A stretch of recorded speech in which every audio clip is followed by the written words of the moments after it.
2016 წლის არჩევნების შედეგები და მანდატების გადანაწილება პარლამენტში. რომელმა პარტიებმა გადალახეს ბარიერი და როგორია რიცხობში გამოხატული ამ მრჩეველთა ნება. როდის გამოქვეყნდება საბოლოო შედეგები და ვის რამდენი მანდატი ერგება საკანონმდებლო ორგანოში. ცენტრალური საარჩევნო კომისიის ოფიციალური მონაცემებით ანა ბროლაძე 20-30-ში. ახალი პოლიტიკური რეალობა და საარჩევნო მარათონში მონაწილე პოლიტიკურ ძალთა მომავალი. რა სტრატეგიით ცდილობდნენ პარტიების საპარლამენტო მანდატების მოპოვებას? ვინ ვის წინააღმდეგ იბრძოდა საარჩევნო კამპანიისას და ვინ სად დაუშვა სტრატეგიული შეცდომა? რატომ გაჩნდა მორიგი ბზარი ნაციონალურ მოძრაობაში და რატომ არ მიიღო პარტიამ პარლამენტის ბოიკოტთან დაკავშირებით მიხეილ სააკაშვილის ინსტრუქცია? რა გახდა ოპოზიციური სპექტრის მარცხის მიზეზი? სად მიდის ირაკლი ალასანიას გუნდი და როგორ გეგმავენ პოლიტიკურ მომავალს ბარიერს მიღმა დარჩენილი პარტიები?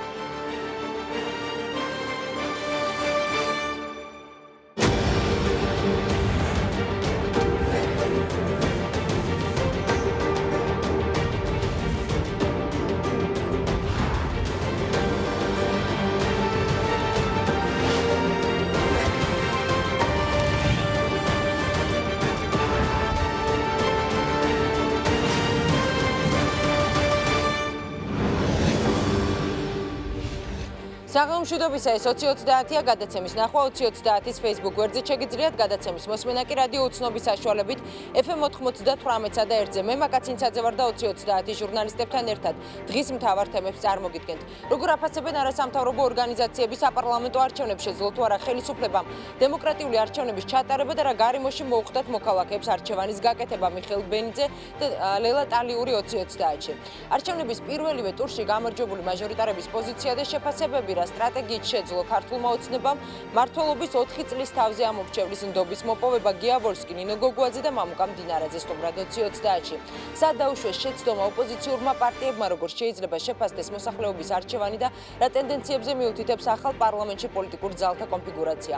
შეძლებს თუ არა ნაციონალური მოძრაობა ხელისუფლების ჯანსაღ ოპონირებას და მოახერხებს თუ არა მმართველი გუნდი ახალ პოლიტიკურ რეალობაში ძირეული ცვლილებების განხორციელებას? 20-30-ის შეკითხვებს ვალერიან გორგილაძე უპასუხებს.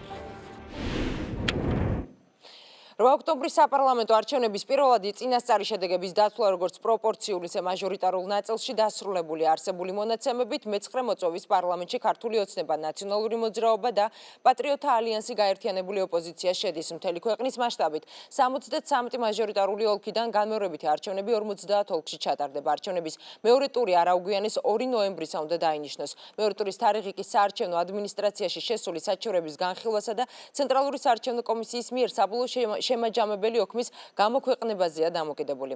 დათვლილია საკრებულოს შუალედური არჩევნებისა და გამგებლებისა და მერების რიგარეშე არჩევნების შედეგებიც. ამ ეტაპზე არსებული პირველადი მონაცემებიდან გამომდინარე, როგორ ნაწილდება არჩევნებზე მიღებული პროცენტები, ანა ბროლაძემ ჩაგვართვება დეტალებით პირდაპირ ეთერში ცენტრალური საარჩევნო კომისიიდან. ანა, მოგესალმებით.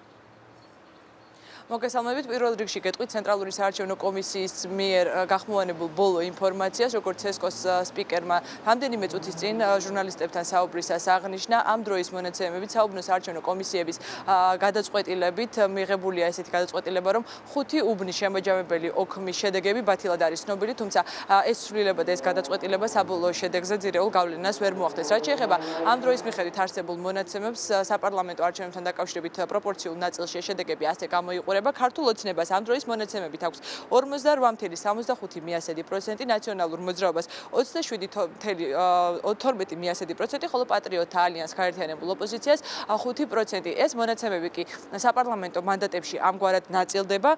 ქართულ ოცნებას პარლამენტში შეხავს სიის 44 წევრი, ნაციონალურ მოძრაობას 27 წევრი, ხოლო პატრიოტთა ალიანს საარჩევნო სიის პირველი 6 წევრი.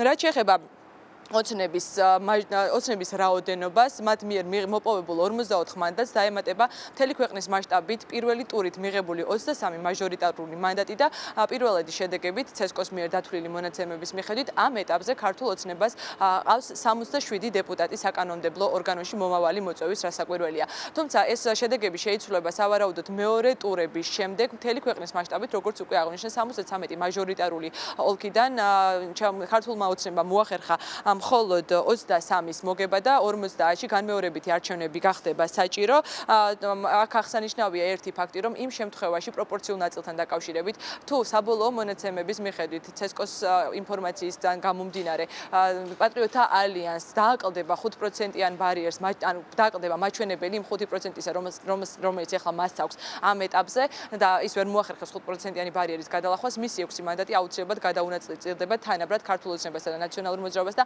ამ ნაწილში შეიცვლება მათი წარმომადგენლების რაოდენობა. რაც შეეხება მეორე ტურებს მთელი ქვეყნის მასშტაბით, რომელიც გაიმართება 50 ადგილზე, ამ 50 ადგილიდან 22 არის 18 არის თბილისში, ხოლო რეგიონებში მეორე ტური ჩატარდება შემდეგ ადგილებში: საგარეჯოში, გურჯაანში, თელავში, სიღნაღში, ახმეტაში, რუსთავის 2 საარჩევნო ოლქში, მცხეთაში, ხაშურში, ახალციხეში, ზესტაფონში, ბაღდადში, ჭიათურაში, ქუთაისის 3-ვე საარჩევნო ოლქში, ასევე ლანჩხუთში, სენაკში, ხობში, ზუგდიდის 2 საარჩევნო ოლქში, წალენჯიხაში, ფოთში, ბათუმის 3-ვე მაჟორიტარულ ოლქში, ქობულეთსა და ხელვაჩაურში. რეგიონების უმეტესობაში მოქალაქეებს არჩევანის გაკეთება მოუწევთ ქართული ოცნებისა და ნაციონალური მოძრაობის მაჟორიტარებს შორის. გამონაკლისია რამდენიმე ადგილი, მაგალითად ჭიათურა, სადაც ოცნება დაუპირისპირდება თავისუფალი დემოკრატების კანდიდატს, ასევე გორში თავისუფალი დემოკრატების კანდიდატი ირაკლი ალასანია იყო მეორე ადგილზე მონაცემებით, მაგრამ მის მიერ დღეს გაკეთებული განცხადებიდან გამომდინარე, რომ ის ტოვებს პოლიტიკას, წყვეტს საარჩევნო მარათონს, მიუხედავად იმისა, რომ მაინც ჩატარდება ცენტრალური საარჩევნო კომისიის გადაწყვეტილებით მეორე ტური გორის ერთ-ერთ საარჩევნო ოლქში, სავარაუდოდ შეგვიძლია ვთქვათ, რომ ქართული ოცნების კანდიდატი იქნება გამარჯვებული. ასევე CESCO-ს გადაწყვეტილებით კანონმდებლობაზე დაყრდნობით ისინი ირაკლი ალასანიას დატოვებენ მეორე ტურის ბიულეტინში. რაც შეეხება დედაქალაქს, როგორც უკვე აღნიშნე, თბილისის 22 საარჩევნო ოლქიდან 18 ოლქში იქნება განმეორებითი არჩევნები, დანარჩენი 18 ადგილი ასე გამოიყურება. თაწმინდის ოლქში დამოუკიდებელი კანდიდატი სალომე ზურაბიშვილი არის მხოლოდ მარათონში ჩაბმული და სხვა ყველა ადგილზე ქართული ოცნებისა და ნაციონალური მოძრაობის კანდიდატები ეცდებიან მეორე ტურში ამომრჩეველთა ხმების მოპოვებას. ოცნება და ნაცები ერთმანეთს დაუპირისპირდებიან ვაკის, საბურთალოს მე-6, კრწანისის, ისნის 3 ოლქში, სამგორის 3 ოლქში, დიდუბის 2, ნაძალადევის 3 და გლდანის ასევე 3-ვე მაჟორიტარულ ოლქებში. თქვენ ახლა ეკრანზე გრაფიკულად ხედავთ იმ მონაცემებს, რომელიც პირველ ტურში აიღეს კანდიდატებმა და ასევე იმ ადამიანთა სახელებს და გვარებს, ვინც მეორე ტურში მიიღებენ მონაწილეობას. არჩევნების მეორე ტურის გარდა კი მთელი ქვეყნის მასშტაბით მეორე ტურები გახდა საჭირო ასევე მერისა და გამგებლების რიგგარეშე არჩევნებში. ახალციხეში მაგალითად ვერც ერთმა კანდიდატმა ვერ მოახერხა დაწესებული 50%-იანი ბარიერის გადალახვა და ახალციხეშიც მეორე ტურში ქართული ოცნებისა და ნაციონალური მოძრაობის კანდიდატები დაუპირისპირდებიან ერთმანეთს. რაც შეეხება გამგებლების არჩევნებს, რიგგარეშე არჩევნებს, სადაც ჭიათურაში, წალენჯიხაში, ასევე თბილისში იყო, ასევე ბოლნიში, ხარაგაულსა და ზუგდიდში იყო მეორე ტური. ამ 5 ადგილიდან მხოლოდ 2-ში, ჭიათურასა და წალენჯიხაში მოახერხა ქართულმა ოცნებამ 50%-იანი ბარიერის გადალახვა და ისინი ჩაიბარებენ გამგებლების პორტფელებს, ხოლო დანარჩენ 3 ადგილში ასევე მეორე ტური იქნება საჭირო. რაც შეეხება კიდევ ერთ არჩევნებს, რომელიც ქვეყანაში მიმდინარეობდა საპარლამენტო და რიგგარეშე არჩევნების გარდა, ეს იყო საკრებულოს შუალედური არჩევნები, რომლის დანიშვნაც იქიდან გამომდინარე გახდა საჭირო, რომ რამდენიმე პოლიტიკურმა სუბიექტმა მოქმედი წარმომადგენლები და წევრები დაასახელა მაჟორიტარ კანდიდატებად და შეიყვანა თავიანთ საარჩევნო სიაში.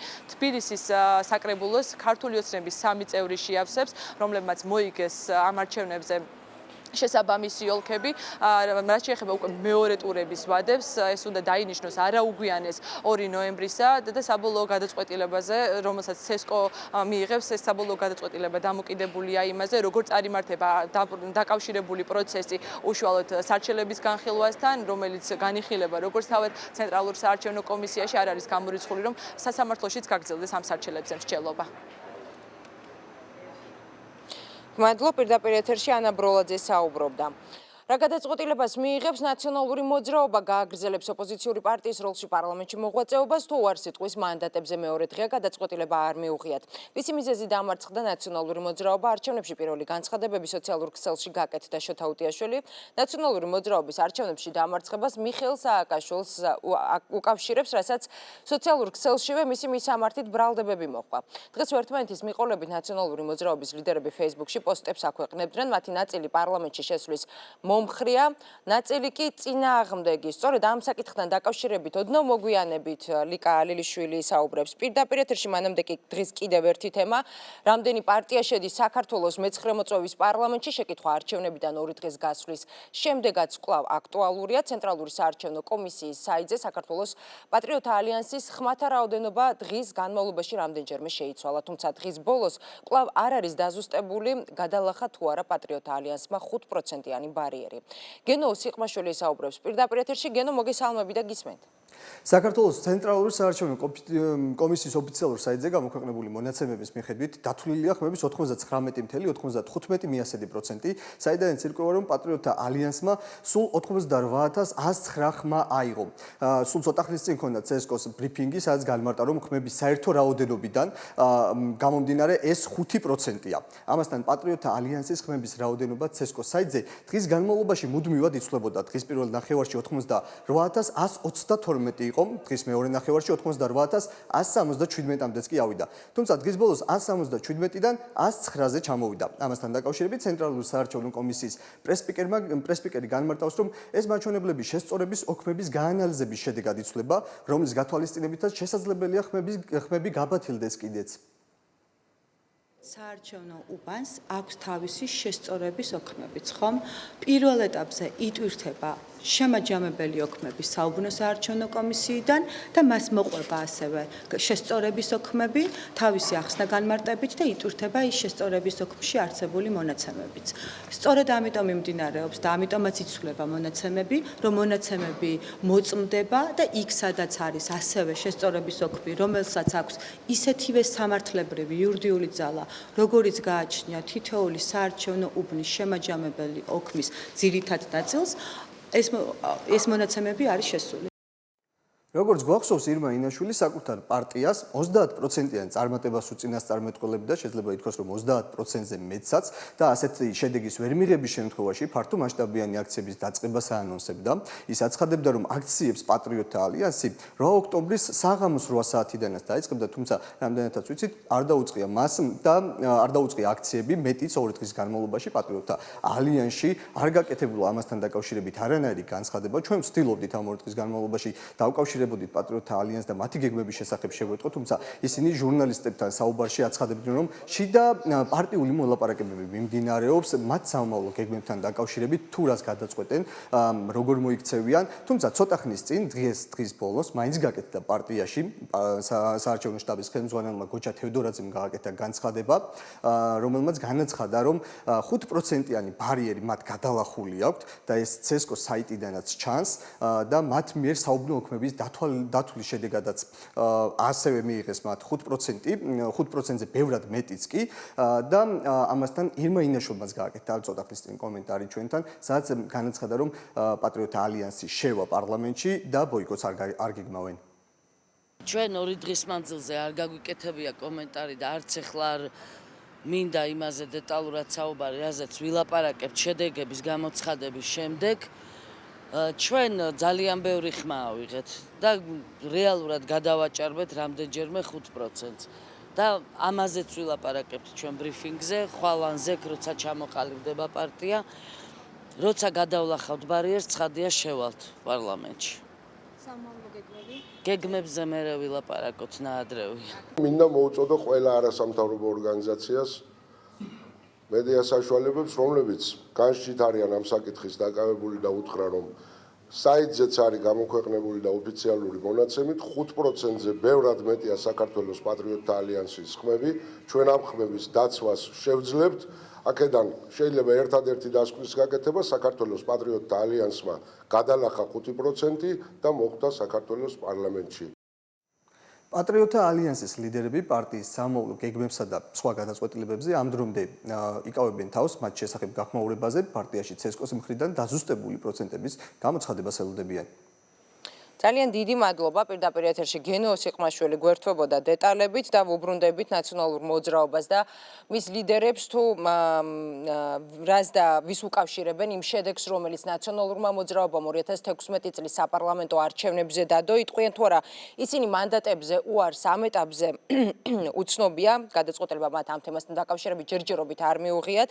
ვისი მიზეზი დამარცხდა ნაციონალური მოძრაობა არჩევნებში, პირველი განცხადებები უკვე გაკეთდა სოციალურ ქსელში, მაგალითად იგივე შოთა უტიაშვილი ნაციონალური მოძრაობის არჩევნებში დამარცხებას უკავშირებს სწორედ მიხეილ სააკაშვილს, რასაც სოციალურ ქსელშივე მისი მისამართით არაერთი ბრალდება მოჰყვა. დღესვე ერთმანეთის მიყოლებით ნაციონალური მოძრაობის ლიდერები Facebook-ში პოსტებს აქვეყნებენ, მათი ნაწილი პარლამენტში შესვლის მომხრეა, ნაწილი არის წინააღმდეგი. მაგალითად იგივე ოთარ კახიძე პირდაპირ აცხადებს, რომ დამარცხდა, დღესვე ვიდეო მიმართვა გაავრცელა უკრაინაში მყოფმა მიხეილ სააკაშვილმა, რომელიც მეორე ტურში მონაწილეობის აზრს ვერ ხედავს და ლიკა ალელიშვილი დაინტერესდა სწორედ ამ თემით. ლიკა, რატომ ვერ თანხმდება ნაციონალური მოძრაობა სტრატეგიაზე და ვინ არის იზიარებს მიხეილ სააკაშვილის მოწოდებას? საინტერესოა გისმენთ. დიახ, მაგრამ მე იქამდე გეტყვით, რომ ერთიან ნაციონალურ მოძრაობაში აცხადებენ, რომ ისინი ბრძოლას აგრძელებენ, თუმცა არ აკონკრეტებენ რა მეთოდებით, ასევე არ აკონკრეტებენ მიიღებს თუ არა ერთიანი ნაციონალური მოძრაობა არჩევნების მეორე ტურში მონაწილეობას. დღეს სპეციალური ბრიფინგი პარტიის ოფისში გამართა პარტიის სიის პირველმა ნომერმა დავით ბაქრაძემ, რომელმაც განაცხადა, რომ ახლა მათი შეფასებით საქართველოში მთავარი პოლიტიკური ძალა არის სწორედ ნაციონალური მოძრაობა. თუმცა დავით ბაქრაძემ დღეს ჟურნალისტების შეკითხვებს არ უპასუხა, შესაბამისად ჩვენთვის უცნობი დარჩა მიიღებს თუ არა ნაციონალური მოძრაობა არჩევნების მეორე ტურში მონაწილეობას. ბაქრაძისგან განსხვავებით ამ საკითხზე ისაუბრა ერთიანი ნაციონალური მოძრაობის მთავარმა ლიდერმა, ოდესის გუბერნატორმა მიხეილ სააკაშვილმა. მან უკრაინიდან მიმართა საკუთარ თანაგუნდელებსა და ამ მომრჩევლებს სპეციალური ვიდეო მიმართვა გაავრცელა და განაცხადა, რომ ის ვერ ხედავს მეორე ტურში მონაწილეობისა და ამით არჩევნების ლეგიტიმაციის აღიარების აუცილებლობას.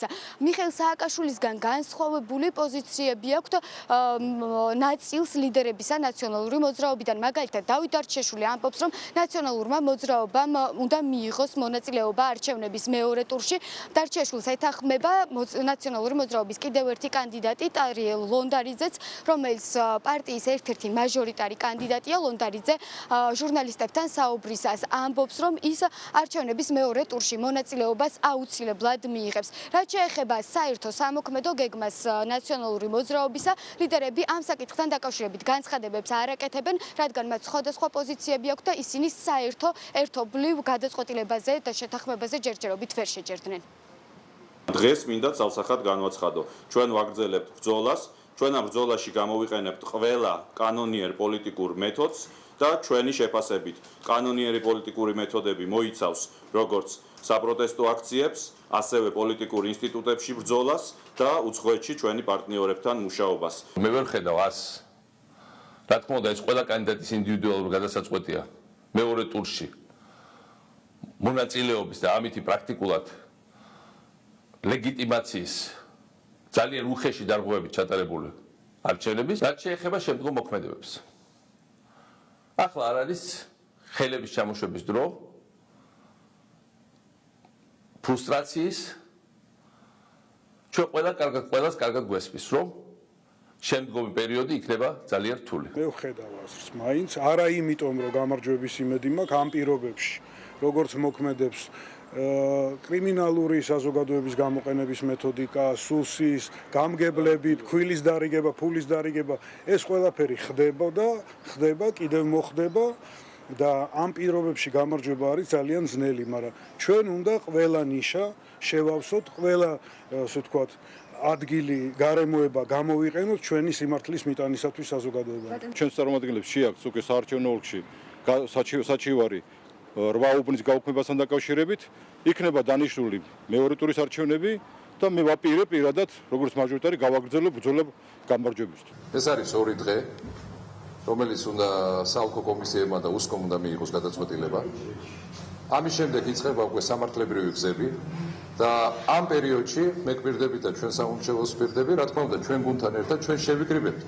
ეს იქნება ერთიანი ნაციონალური მოძრაობის გადაწყვეტილება, თუ რა გზებს მიმართავთ. რაც შეეხება არჩევნების დღეს 8 ოქტომბერს ნაციონალური მოძრაობის წევრები დილიდან დარწმუნებულები იყვნენ, რომ მათი პარტია არჩევნებში, საპარლამენტო არჩევნებში გაიმარჯვებდა. დღის ბოლოს კი მათ მხოლოდ ტელეკომპანია რუსთავი-2-ის მიერ ჩატარებული ეგზიტ პოლების შედეგებით ხელმძღვანელეს და მხოლოდ მისი შედეგები აღიარეს, რომლის მიხედვითაც ნაციონალურ მოძრაობასა და ქართულ ოცნებას შორის განსხვავება იყო მხოლოდ 7%. ამის შემდეგ ნაციონალური მოძრაობის ლიდერებმა მიმართეს საკუთარ ამომრჩევლებს, მათ განაცხადეს, რომ საბოლოო შედეგების მიხედვით ისინი მოიპოვებდნენ გამარჯვებას და უკვე გადავიდოდნენ პირველ ადგილზე. სხვა ტელეკომპანიების მიერ ჩატარებულ ერთობლივ შედეგებს კი ნაციონალური მოძრაობის ლიდერებმა ეგზიტ პოლებს გამოუცხადეს უნდობლობა. მათ ტელეკომპანია GDS-ის მაესტროს საზოგადოებრივი მაუწყებლისა და იმედის მიერ ჩატარებულ ერთობლივ ეგზიტ პოლებს გამოუცხადეს უნდობლობა. მეტის ნაციონალური მოძრაობის ერთ-ერთმა წევრმა რომან გოცირიძემ GDS-თან საუბრისას არჩევნების დღეს განაცხადა, რომ ამ ტელეკომპანიების მიერ ჩატარებული ერთობლივი ეგზიტ პოლები ახლოსაც კი ვერ მივიდოდა საბოლოო შედეგებთან და ამის სანაცვლოდ რომან გოცირიძე ჩვენ სანაძლეოს დადებასაც გვთავაზობდა. აი ახლა პირდაპირ ვდებ სანაძლეოს იმასთან, რა ქვია, GDS-თან, იმედთან, პირველ არხთან, ვდებ მთელ ჩემ ქონებას და მომეცით თქვენი ქონების 1%. რომ ეს ეგზიტ პოლი არის აბსოლუტური სისულელე. არ იქნება მისი მსგავსი შედეგიც კი. და აი აგერ პირდაპირ ასე თქვა სანაძლეოს სახით მიიღეთ ეს. წინასაარჩევნო კამპანიის დროს ოდესის გუბერნატორმა ნაციონალური მოძრაობის ლიდერმა მიხეილ სააკაშვილმა რამდენიმე ვიდეო მიმართვა გამოუგზავნა საკუთარ ამომრჩევლებს უკრაინიდან. პირველ მიმართვაში მიხეილ სააკაშვილი ამომრჩევლებს პირდებოდა, რომ ის ჩამოვიდოდა საქართველოში. თუმცა არჩევნების დღეს გავრცელებული ვიდეო მიმართვით მიხეილ სააკაშვილმა საკუთარ ამომრჩეველს იმედები გაუცრუა, რადგან ის ამბობდა, რომ საქართველოში დაბრუნებას აღარ აპირებდა და ის აქ აღარ ჩამოვიდოდა. ამის შემდეგ კიდევ ერთი ვიდეო მიმართვა, მას შემდეგ რაც CESCOM გაავრცელა, ცენტრალურმა საარჩევნო კომისიამ გაავრცელა არჩევნების პირველადი შედეგები, მიხეილ სააკაშვილმა კიდევ ერთი ვიდეო მიმართვა გაავრცელა და განაცხადა, რომ ის არ ენდობოდა CESCOM-ის შედეგებს და დარწმუნებული იყო, რომ მისმა პოლიტიკურმა პარტიამ გაიმარჯვა არჩევნებში, თუმცა მიხეილ სააკაშვილის ამ განცხადებასაც მოჰყვა სხვადასხვაობა ნაციონალური მოძრაობის ლიდერების მხრიდან, მაგალითად გიგა ბოკერიამ Financial Times-ის ჟურნალისტთან საუბრისას აღიარა დამარცხება საკუთარი პარტიის. ამის შესახებ კი თავად ჟურნალისტმა დაწერა Twitter-ის საკუთარ გვერდზე ვესაუბრე ერთიანი ნაციონალური მოძრაობის წევრს გიგა ბოკერიას, რომელმაც მწვავედ გააკრიტიკა საარჩევნო გარემო, თუმცა აღიარა დამარცხება, დაწერა Financial Times-ის ჟურნალისტმა Twitter-ის საკუთარ გვერდზე. მიხეილ სააკაშვილის ნაციონალური მოძრაობის წინასაარჩევნო კამპანიაში ჩართვა კი შოთა უტიაშვილსა და დავით საყვარელიძის შორის დაპირისპირების მიზეზი გახდა. შოთა უტიაშვილმა დღეს ერთ-ერთმა პირველმა გაავრცელა სოციალურ ქსელში სპეციალური განცხადება და ისაუბრა იმ მიზეზებზე, თუ რატომ წააგო ნაციონალურმა მოძრაობამ არჩევნები, როდესაც დადგა კამპანიაში გადამწყვეტი მომენტი, ნაციონალური მოძრაობის კამპანია გახდა ზეაგრესიული, გამოჩნდა მიშა და თქვა, რომ ჩამოვდივარ, ჯარი და პოლიცია ჩემს მხარეზეა. ჩატარდა უზარმაზარი მიტინგიც, მთელი კამპანია გადაიქცა ერთ კითხვად, ჩამოვა თუ არ ჩამოვა. ასე გამოეხმაურა ნაციონალური მოძრაობის დამარცხებას ნაციონალური მოძრაობის წევრი შოთა უტიაშვილი. უტიაშვილის ამ სტატუსი თუ ეუპასუხა მისმა თანაგუნდელმა დავით საყვარელიძემ.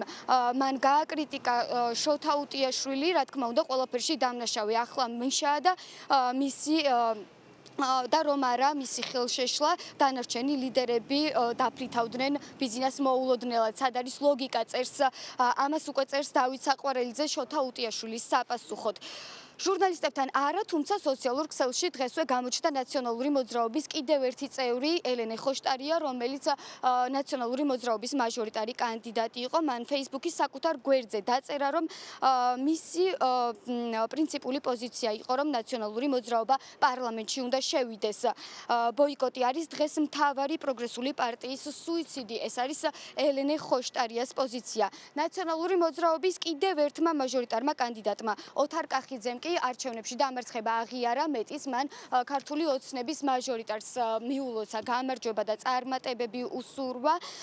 როგორც ოთარ კახიძემ Facebook-ის საკუთარ გვერდზე დაწერა, კენჭისყრის დღემ მნიშვნელოვანი დარღვევების გარეშე ჩაიარა. სოციალურ ქსელში აქტიური იყო გიორგი გაბაშვილიც, როგორც გაბაშვილმა დაწერა, ნაციონალურმა მოძრაობამ ბრძოლა უნდა გააგრძელოს ყველგან, მათ შორის პარლამენტშიც. Facebook-ის მეშვეობით კიდევ ერთი განცხადება უკვე გივით არგამაძემაც გაავრცელა. მისი შეფასებით ბრძოლაზე უარის თქმა ნაციონალური მოძრაობის მხრიდან უკვე თვითიზოლაციის ორგანიზება იქნება. დღის ბოლოს უკვე განცხადება გაავრცელა ნაციონალური მოძრაობის ლიდერმა, რომელიც საპატიმროში იმყოფება, თავდაცვის ყოფილმა მინისტრმა ბაჩო ახალაიამ.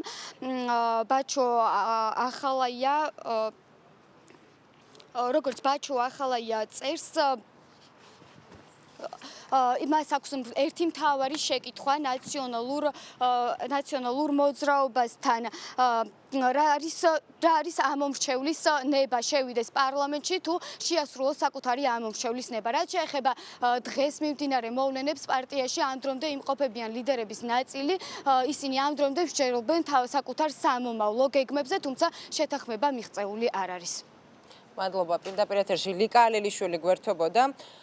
არჩევნებში დამარცხების შემდეგ თავისუფალი დემოკრატების თავმჯდომარე, მაგალითად ირაკლი ალასანია პარტიიდან და პოლიტიკიდან წავიდა. ამის შესახებ პარტიის ლიდერმა საგანგებო ბრიფინგზე განაცხადა. ირაკლი ალასანიამ ასევე უარი თქვა გორში არჩევნების მეორე ტურში მონაწილეობაზეც და ამის მიზეზად არჩევნებზე მიღებული შედეგები დაასახელა. პარტია დატოვა თავისუფალი დემოკრატების გენერალურმა მდივანმა ალექსი პეტრიაშვილმაც. მან განაცხადა მის გუნდიდან წასვლის შესახებ სოციალური ქსელით. რა სახით დარჩებიან ქართულ პოლიტიკაში თავისუფალი დემოკრატები? ამას უკვე ნიკა მუკბანიანი გვიამბობს პარტიის ცენტრალური ოფისიდან. ნიკა, პირდაპირ ეთერში ხარ, გისმენთ. საღამო მშვიდობისა. რა სახით განაგრძობს პარტია თავისუფალი დემოკრატები პოლიტიკურ საქმიანობას, ეს უახლოეს მომავალში გაირკვევა. სავარაუდოდ მომდევნო რამდენიმე დღის განმავლობაში პარტიის ლიდერები გადაწყვეტენ ერთის მხრივ პარტიაში დარჩენა, არ დარჩენის საკითხს და მეორეს მხრივ რა ფორმით განაგრძობენ პოლიტიკურ ბრძოლას. ირაკლი ალასანიამ განაცხადა, რომ პოლიტიკიდან მიდის, მან ამის შესახებ განცხადება დღეს გააკეთა, თუმცა თქვა, რომ პარტიაში უახლოეს მომავალში რეორგანიზაცია იგეგმება და მისგან დამოუკიდებლად თავისუფალი დემოკრატები ადგილობრივი თვითმმართველობისა და სხვა არჩევნებში დემოკრატიული საქართველოსთვის ბრძოლას განაგრძობენ. მე მივიღე გადაწყვეტილება, რომ შევაჩერო ჩემი კამპანია, იმიტომ რომ იმ დაპირებების, იმ შეთავაზების შესრულებას სჭირდება გუნდი, რომელსაც უნდა ემუშავა ერთიანი ჩანაფიქრით პარლამენტში. ვინაიდან მე ვერ ვხედავ შესაძლებლობას იმისი, რომ მე აქტიურად მოვახდინო გავლენა და ჩემმა პარტიამ ქვეყანაში მიმდინარე პოლიტიკურ პროცესებზე და პარლამენტში მიმდინარე პროცესებზე მივიღე გადაწყვეტილება დროებით გავიდე პოლიტიკიდან. მე აუცილებლად სადაც არ უნდა ვიყო, როგორც არ უნდა ვიყო, როგორც ვიყავ, ისე დავრჩები საქართველოს ჯარისკაცად, მაგრამ ის არჩევანი, რომელიც გააკეთა დღეს საქართველოს საზოგადოებამ, მიუხედავად იმისა, რომ მე დიდ პატივს ვცემ, მე არ მჯერა ამ არჩევნებს. თავისუფალ დემოკრატებში საგანგებო ბრიფინგზე ირაკლი ალასანიას გვერდით პარტიის პოლიტიკური მდივანი ნინო გოგუაძე და მაია ფანჯიკიძე იმყოფებოდნენ. ნინო გოგუაძემ საპარლამენტო არჩევნებში დამარცხება აღიარა, თუმცა განაცხადა, რომ პარტიაში რჩება, ასევე მისი თქმით პარტიის სხვა წევრებს საბოლოო გადაწყვეტილების მისაღებად გარკვეული დრო დასჭირდებათ.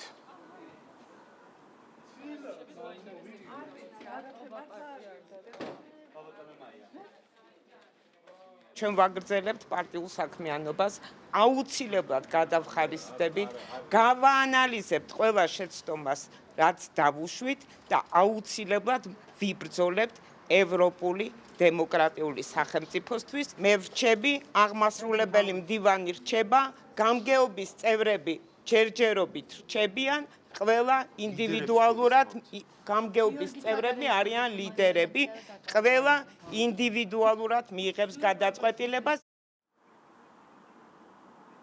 პარტიიდან და პოლიტიკიდან წასვლის თაობაზე გაკეთებული განცხადების შემდეგ ირაკლი ალასანია გორში ჩავიდა, სადაც იგი მაჟორიტარობისთვის იბრძოდა. ირაკლი ალასანიას წასვლამდე კი პარტია გენერალურმა მდივანმა ალექსი პეტრიაშვილმა დატოვა. პეტრიაშვილმა განაცხადა, რომ ახალი შემოთავაზება აქვს, თუმცა ვისგან და რა მიმართულებით ეს არ დაუკონკრეტებია. დღესვე ქართული ოცნების აღმასრულებელ მდივანს კითხეს, აპირებს თუ არა ქართული ოცნება თავისუფალ დემოკრატებთან თანამშრომლობას, რაზეც ირაკლი კობახიძემ ასეთი პასუხი გასცა.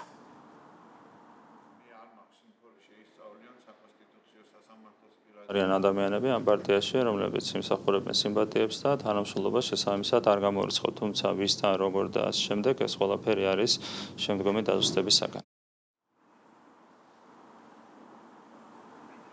ცესკოს მონაცემებით 2016 წლის საპარლამენტო არჩევნებში თავისუფალმა დემოკრატებმა ამ მომრჩეველთა ხმების საერთო რაოდენობის 4,62% მიიღეს. ნინო გოგუაძის თქმით, 2-3 დღეში გაირკვევა, ვინ დარჩება პარტიაში და რა ფორმით განაგრძობენ თავისუფალი დემოკრატები პოლიტიკურ საქმიანობას.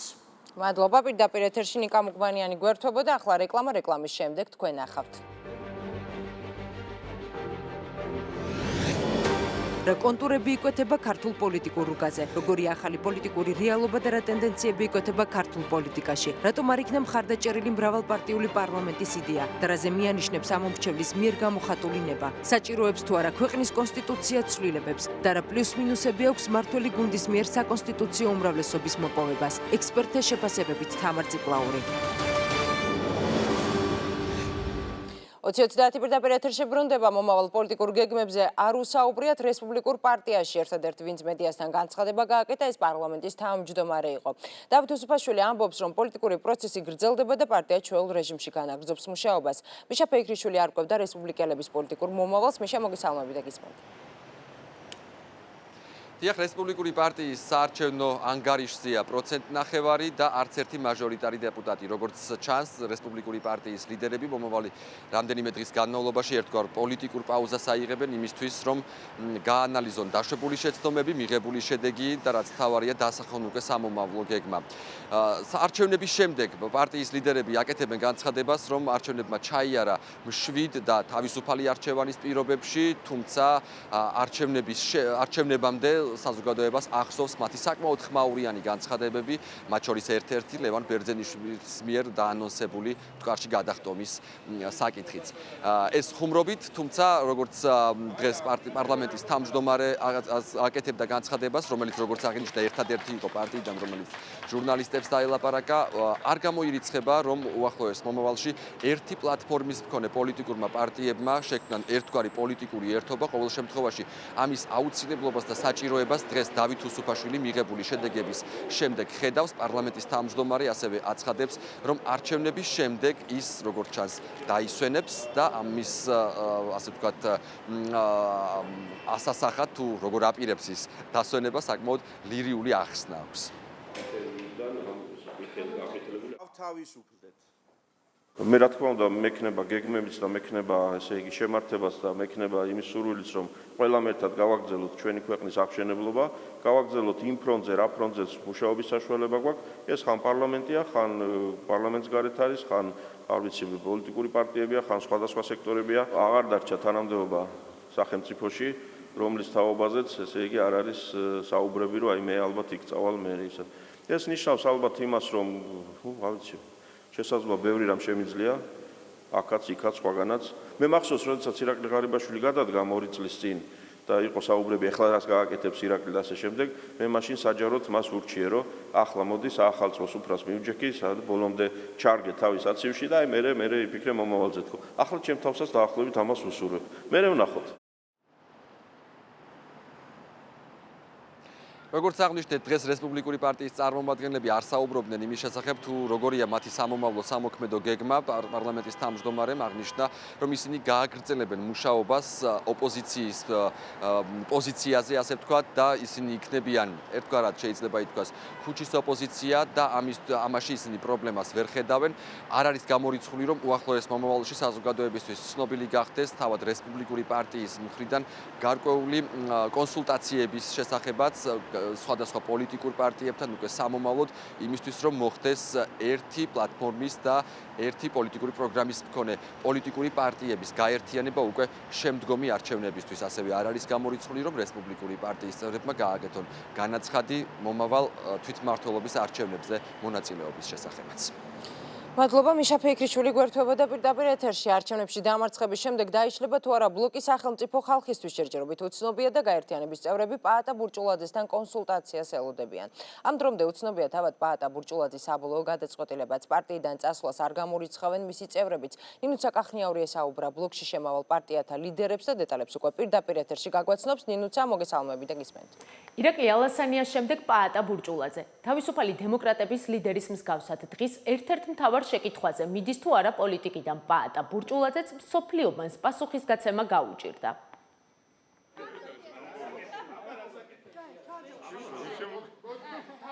ჩებით პოლიტიკაში. ნახოთ, მე მგონი კი. ჩებით. მე ვარ პოლიტიკაში, როგორც ვიყავი და ჩემი პარტია არის ერთ-ერთი პარტია, რომელსაც აქვს უნარი, რომ ქვეყანა დააყენოს ფეხზე. პარტია იარსებებს, მეც ვარ აქ.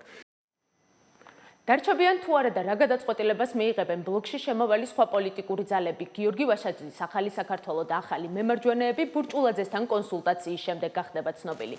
თუმცა ამბობენ, რომ ბურჭულაძესთან ან მის გარეშე პოლიტიკურ ასპარეზზე რჩებიან.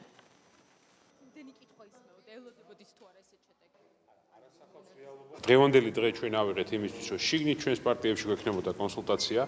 მე შემიძლია პირდაპირ გითხრათ, რომ ახალი საქართველო აგზელებს პოლიტიკურ საქმიანობას და ჩვენ ჩევით აქტიურად პოლიტიკაში. რაც შეეხება სახელმწიფო ხალხისათვის, ეხლა მათ აქვს შიდა კონსულტაციები და ამის შემდეგ გახდება ცნობილი მათი გადაწყვეტილება და როცა შიდა კონსულტაციას მორჩებიან, შემდეგ უკვე შევთანხმდებით ბლოკთან დაკავშირებით. ჩვენი პარტია შეიკრიბება, მიიღებს გადაწყვეტილებას. მე ვფიქრობ, რომ ეს გადაწყვეტილება იქნება უფრო იქითკენ, რომ არ შეიძლება გაქრეს დასავლური პოლიტიკური პარტიები. სოფლიობანმა პოლიტიკურ ასპარეზზე დამკვიდრება ჯერ ფონდით, შემდეგ კი პარტიით სცადა, რასაც ბლოკის შექმნაც მოჰყვა, სადაც ბურჭულაძის სახელმწიფო ხალხისთვის გიორგი ვაშაძის პარტია გირჩი და ახალი მემარჯვენეები გაერთიანდნენ. შექმნიდან 40 დღეში ბლოკი გირჩევმა სკანდალურად დატოვეს. ზურაბ ჯაფარიძის მტკიცებით, მას პაატა ბურჭულაძე საარჩევნო სიაში მისი თანაგუნდელების დატოვების სანაცვლოდ 4 მილიონს თხოვდა. გირჩევამდე სკანდალური განცხადებით დატოვა პარტია ხათუნა ლაგაზიძემ. ის ბურჭულაძეს თანაგუნდელების გაყიდვასა და გაერთიანებაში კრიმინალური მენტალობის პირთან მფარველობაში ადანაშაულებს. გაერთიანებას ყოველდღიურად ტოვებდნენ რიგითი წევრები და აქტივისტებიც, რასაც ბურჭულაძე გვარამიას სატელეფონო ჩანაწერიც დაემატა. ვითარების მიუხედავად ბურჭულაძე დარწმუნებული იყო, რომ მისი გაერთიანება საკანონმდებლო ორგანოში სოლიდური წარმომადგენლობით მოვიდოდა. ბურჭულაძის პროგნოზი არ გამართლდა და ვერც ბარიერი გადალახა. ცესკოს ოფიციალური მონაცემებით 3.45% მიიღო, რაც პარლამენტში მოსახვედრად საკმარისი არ არის. დატოვებს თუ არა თავად პაატა ბურჭულაძე. პაატა ბურჭულაძის პარტიას 2 დღეში გაირკვევა. მადლობა პირდაპირ ეთერში ნინუცა კახნიაური გვერდებოდა 3.54% და მზადება სასამართლო დავისთვის. ნინო ბურჯანაძე დემოკრატიული მოძრაობა არჩევნების შედეგებს არალეგიტიმურს უწოდებს, თემაზე კი პარტიის ლიდერს დღეს შეხვედრა ცენტრალურ საარჩევნო კომისიის თავმჯდომარესთანაც ჰქონდა. ბურჯანაძე ამბობს, რომ თამარ ჟვანიას ის დოკუმენტები გადასცა, რომელთა საფუძველზე შესაძლოა დღის წესრიგში არჩევნების შედეგების გადახედვა დადგეს. მარიამ სეთურიძე ისაუბრებს პირდაპირ ეთერში, რჩება თუ არა ნინო ბურჯანაძე პოლიტიკურ ასპარეზზე. მარიამ გისმენთ. მე ვიბრძოლებ ჩემი ხმების დასაცავად. ასე ეხმაურება ნინო ბურჯანაძე ცენტრალური საარჩევნო კომისიის მიერ გამოქვეყნებულ მონაცემებს, რომლის მიხედვითაც დემოკრატიულ მოძრაობას ამ მრჩეველთა 3.54%-მა დაუჭირა მხარი. პარტიის ლიდერი გასაჩივრების გზით ხმების გადათვლას ითხოვს. ბურჯანაძის გუნდში ამ დროისათვის 200-მდე საჩივარია მომზადებული. ნინო ბურჯანაძე არჩევნებამდე არც კი განიხილავდა შესაძლებლობას, რომ 5%-იანი ბარიერი პარტიას ვერ გადაელახა. ის ახლაც დარწმუნებულია, რომ მისმა პარტიამ ამ მრჩეველთა საკმარისი ხმები მოაგროვა. ამის დასტურად ნინო ბურჯანაძე აჭარის უმაღლეს საბჭოში მონაცემები ამის დასტურად ნინო ბურჯანაძეს მოყავს აჭარის უმაღლეს საბჭოს მონაცემები, რომლის მიხედვითაც ნინო ბურჯანაძე დემოკრატიულ მოძრაობას 7%-მდე აქვს მიღებული.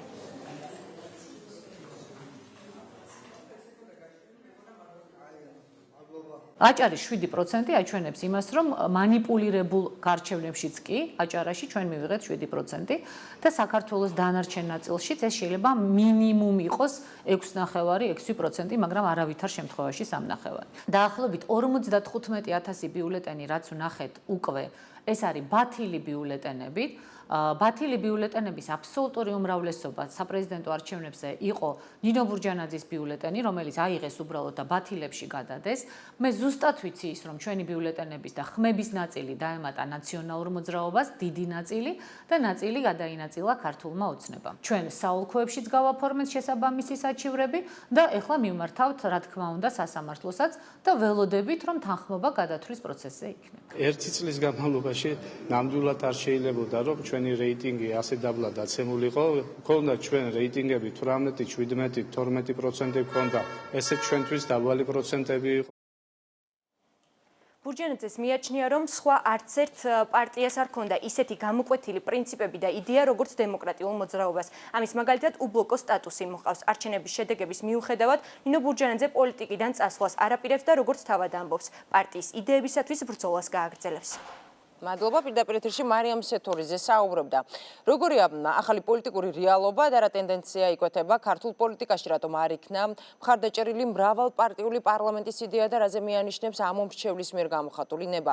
საჭიროებს თუ არა ქვეყნის კონსტიტუცია ცვლილებებს და რა პლუს-მინუსები აქვს მართველი გუნდის მიერ საკონსტიტუციო უმრავლესობის მოპოვებას. ექსპერტთა შეფასებით თამარ ციკლაური ჩაგვერთვება პირდაპირ ეთერში. თამარ, მოგესალმები და გისმენთ. საღამომშვიდობისა. ექსპერტთა ნაწილი ამბობს, რომ მაჟორიტარულ ოლქებში მეორე ტურის გათვალისწინებით არ არის გამორიცხული ქართული ოცნება მეცხრე მოწვევის პარლამენტში საკონსტიტუციო უმრავლესობით შევიდეს. მათი ნაწილი ამ მოსალოდნელ შედეგზე საუბრისას ამბობს, რომ პოლიტიკური პარტიისთვის საკონსტიტუციო უმრავლესობა დიდი ტვირთია, ნაწილს კი მიაჩნია, რომ საქართველოს კონსტიტუცია საჭიროებს ძირეულ ცვლილებებს, რადგან თავად კონსტიტუციაშია ბევრი ხარვეზი. ოცნებას არ დასჭირდება თანამშრომლობა არავისთან აიღეს.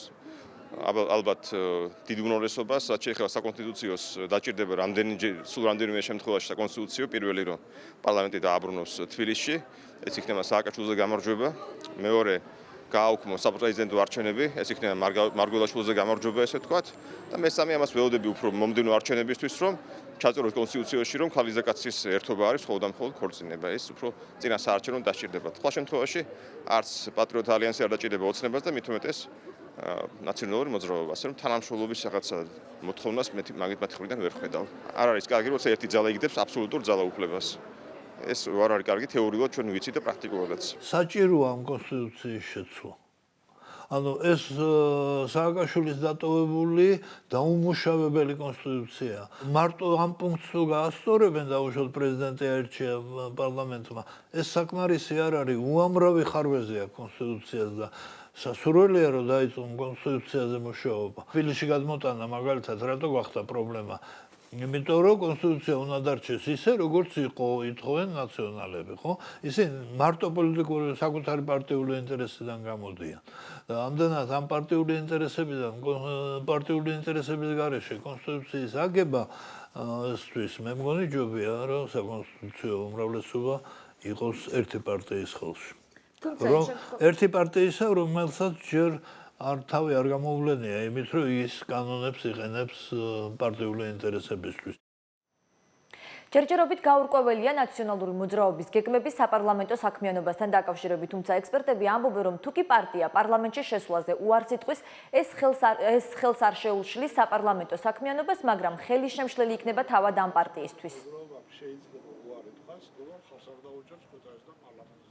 პატრიოტთა ალიანსი ხმაურიანი განცხადებებით, ერთნაირსკესიანთა პრობლემის წინაპლანზე წარმოწევით და ასე შემდგომ შეესწრება მოხდეს საზოგადოების ყურადღების ცენტრში, დარაზმულ საზოგადოება, ბრივი აგრესია ნაციონალური მოძრაობის წინააღმდეგ. ეს რა თქმა უნდა ხელს აძლევს ბევრ სიტუაციაში, ხელს აძლევს იგივე ქართულ ოცნებასაც. ნუ მას ერთის მხრივ შეუძლია რომ ნაციონალური მოძრაობა დადგუნოს ამით და მეორე მხრივ შეუძლია დასავლეთსაც დაანახოს, აი ნახეთ როგორი ოპონენტები მყავს პარლამენტში და პატრიოტთა ალიანსის სახით.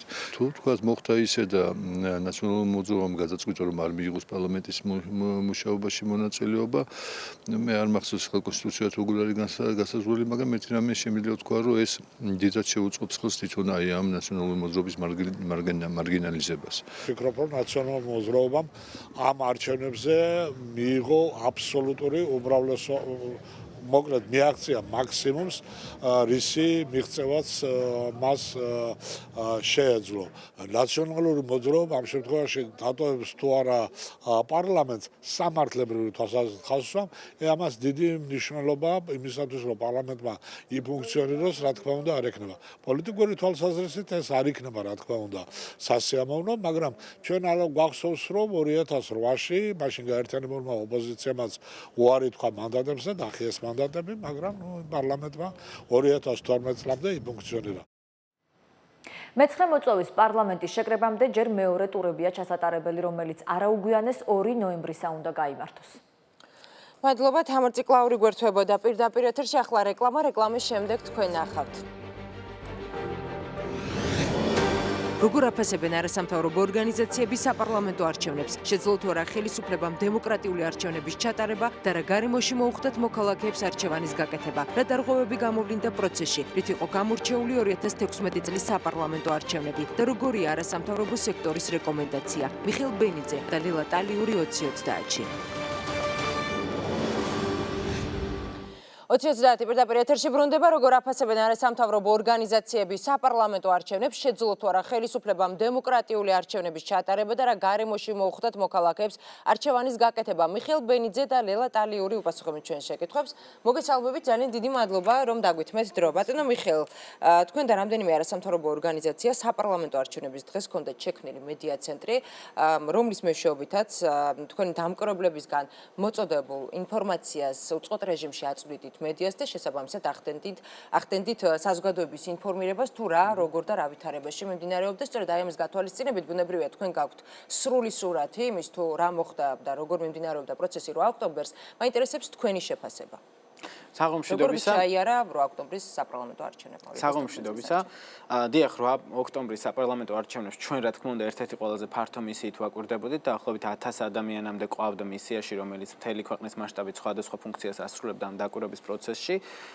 შესაბამისად ჩვენ გვაქვს საკმაოდ სრული და კარგი სურათი, იმიტომ რომ მით უმეტეს ჩვენი დამკვირვებლები განთავსებული არიან შემთხვევითი შერჩევით გამოვლენილ უბნებზე და ეს არის ქვეყნის მასშტაბით რეპრეზენტატული შერჩევა, ანუ ჩვენი დამკვირვებლების მიერ მიღებული ინფორმაციის განზოგადება შეიძლება მთელი საქართველოს მასშტაბით. ეს არის ხმების პარალელური დათვლის მეთოდოლოგიის ერთ-ერთი ძირითადი პრინციპი და ბუნებრივია ხმების პარალელური დათვლის მეთოდოლოგიით, რომელსაც ჩვენ ვიყენებთ, ვაკვირდებით როგორც შედეგების შესახებ ინფორმაციას და შედეგების შესახებ ინფორმაციას ვიღებთ, ასევე მთლიანად პროცესს და პროცესის მიმდინარეობის შესახებ ჩვენი დამკვირვებლები დღის განმავლობაში რამდენჯერმე გვაწვდიან მონაცემებს. საერთო ჯამში რო შევხედოთ სწორედ 8 ოქტომბრის არჩევნებს, ჩვენ შეგვიძლია ვთქვათ, რომ არჩევნები ძირითადად და მეტწილად მიმდინარეობდა მშვიდ და მისაღებ გარემოში, თუმცა სახეზე იყო რამდენიმე ძალიან სერიოზული დარღვევა, განსაკუთრებით სიტუაცია დაიძაბა და ამ დარღვევების რაოდენობა მოიმატა უბნების დახურვის პერიოდისკენ და შემდეგ უკვე ხმის დათვლის პროცესში. აქ მე არ შეიძლება არ გამოვყო თქვათ მარნეულში მომხდარი ინციდენტი. დიახ, სადაც მოგეხსენებათ, რასაც ჰქონდა ადგილი, პრაქტიკულად შენობაზე იყო თავდასხმა. აქ პრინციპში რახან საუბრობთ ამ კონკრეტულ ინციდენტებზე, რახან გადავედით, აქ შეგვიძლია ვთქვათ, რომ პრინციპში სამართალდამცავების ჩართულობა იყო პოზიტიური იმ კუთხით, რომ თავად საარჩევნო მასალებს და ყუთს არ შექმნია საფრთხე და ასევე იქ კომისიის წევრები იყვნენ, დამკვირვებლები იყვნენ, რომლებიც ასე ჩაკეტილი იყვნენ უბნის ტერიტორიაზე შიგნით და მათ უსაფრთხოება დაცული იყო საბოლოო ჯამში, თუმცა თავისთავად ინციდენტი რა თქმა უნდა ძალიან მძიმე იყო. ამას გარდა იყო რამდენიმე ტერიტორია, სადაც სიტუაცია შედარებით გამწვავდა, განსაკუთრებით პრობლემური იყო ხმის დათვლის პროცესში, განსაკუთრებით კი ზუგდიდის 66 მაჟორიტარულ ოლქში 79 უბნის დარბევა და კი ბატონო, მე მაინტერესებს რამდენად ჰქონდა მომრჩეველს. აქეთკენ მივდივარ, ანუ იმისათვის რომ თავისუფლად არჩევანის გაკეთების აღნიშნოთ უბრალოდ რამდენიმე მნიშვნელოვანი ინციდენტი, აი ეს 79 უბნის ასევე დარბევის ძალადობრივი ფაქტი, გარდა ამისა ასევე პრობლემა იყო ამავე ზუგდიდის საარჩევნო ოლქში 38 უბანზე, სადაც პრაქტიკულად ჩვენ დავაფიქსირეთ, რომ რაღაც ბიულეტენების შერევაც კი ხდებოდა იწებოდა ხმის დათვლის პროცესში. ამ ყველა ასეთ შემთხვევაზე ჩვენ რა თქმა უნდა დაწერილი გვაქვს საჩივარი და ველოდებით შესაბამის რეაგირებას და ვითხოვთ უბნის ბათილობას, მაგრამ ზუსტად იქ მივდივარ რა კითხვაც თქვენი იყო, საერთო ჯამში ამ მსგავს ნეგატიური ინციდენტების რაოდენობა იყო მცირე, იმდენად რომ ის სერიოზულ გავლენას არჩევნების პროპორციულ შედეგებზე ვერ ახდენდა. ახლა შეიძლება ამ ინციდენტებს გავლენა ჰქონოდა მაჟორიტარული წესით არჩევნების შედეგებზე, იმიტომ რომ მოგეხსენებათ იქ გაცილებით მცირე ტერიტორიაზე შესაბამისად მცირე ამორჩეულთა რაოდენობაზე მიმდინარეობს ასეთი არჩევნები, მაგრამ მთლიან პროპორციულ ასე ვთქვათ არჩევნებში პროპორციულ სისტემით არჩევნებში 42-ს რაც შეეხება არის თუ რა გაუქმებული? რომელი არის? მარნეულის. აქ უბრალოდ ხმის მიცემის პროცესი ვერ დასრულდა, საერთოდ ლელას თუ ახსოვს ეს ინფორმაცია არის თუ არა გაუქმებული ამ დროისათვის. ჩემ ინფორმაციით კი. ხო, კი ბატონო. ამას გარდა, ხო, ეს შემიძლია ვთქვა, რომ ამას არ ქონდა სერიოზული გავლენა საერთო ჯამში შედეგებზე და ჩვენი პროცესი, ანუ PVT-ის ინფორმაცია, ხმების პარალელური დათვლის ინფორმაცია გვაძლევს იმის საშუალებასაც, რომ პროცედურები შევაფასოთ და პროცედურების ამაზე დაკვირვებით, პროცესის მიმდინარეობაზე დაკვირვებით, შეგვიძლია ვთქვათ, რომ უბნების აბსოლუტურ უმრავლესობაზე იყო პროცესი გამართული, რა თქმა უნდა, იყო რიგი პრობლემური უბნები, მაგრამ საერთო ჯამში, საერთო სურათისთვის ეს არ იყო, ასე ვთქვათ, გასაგებია.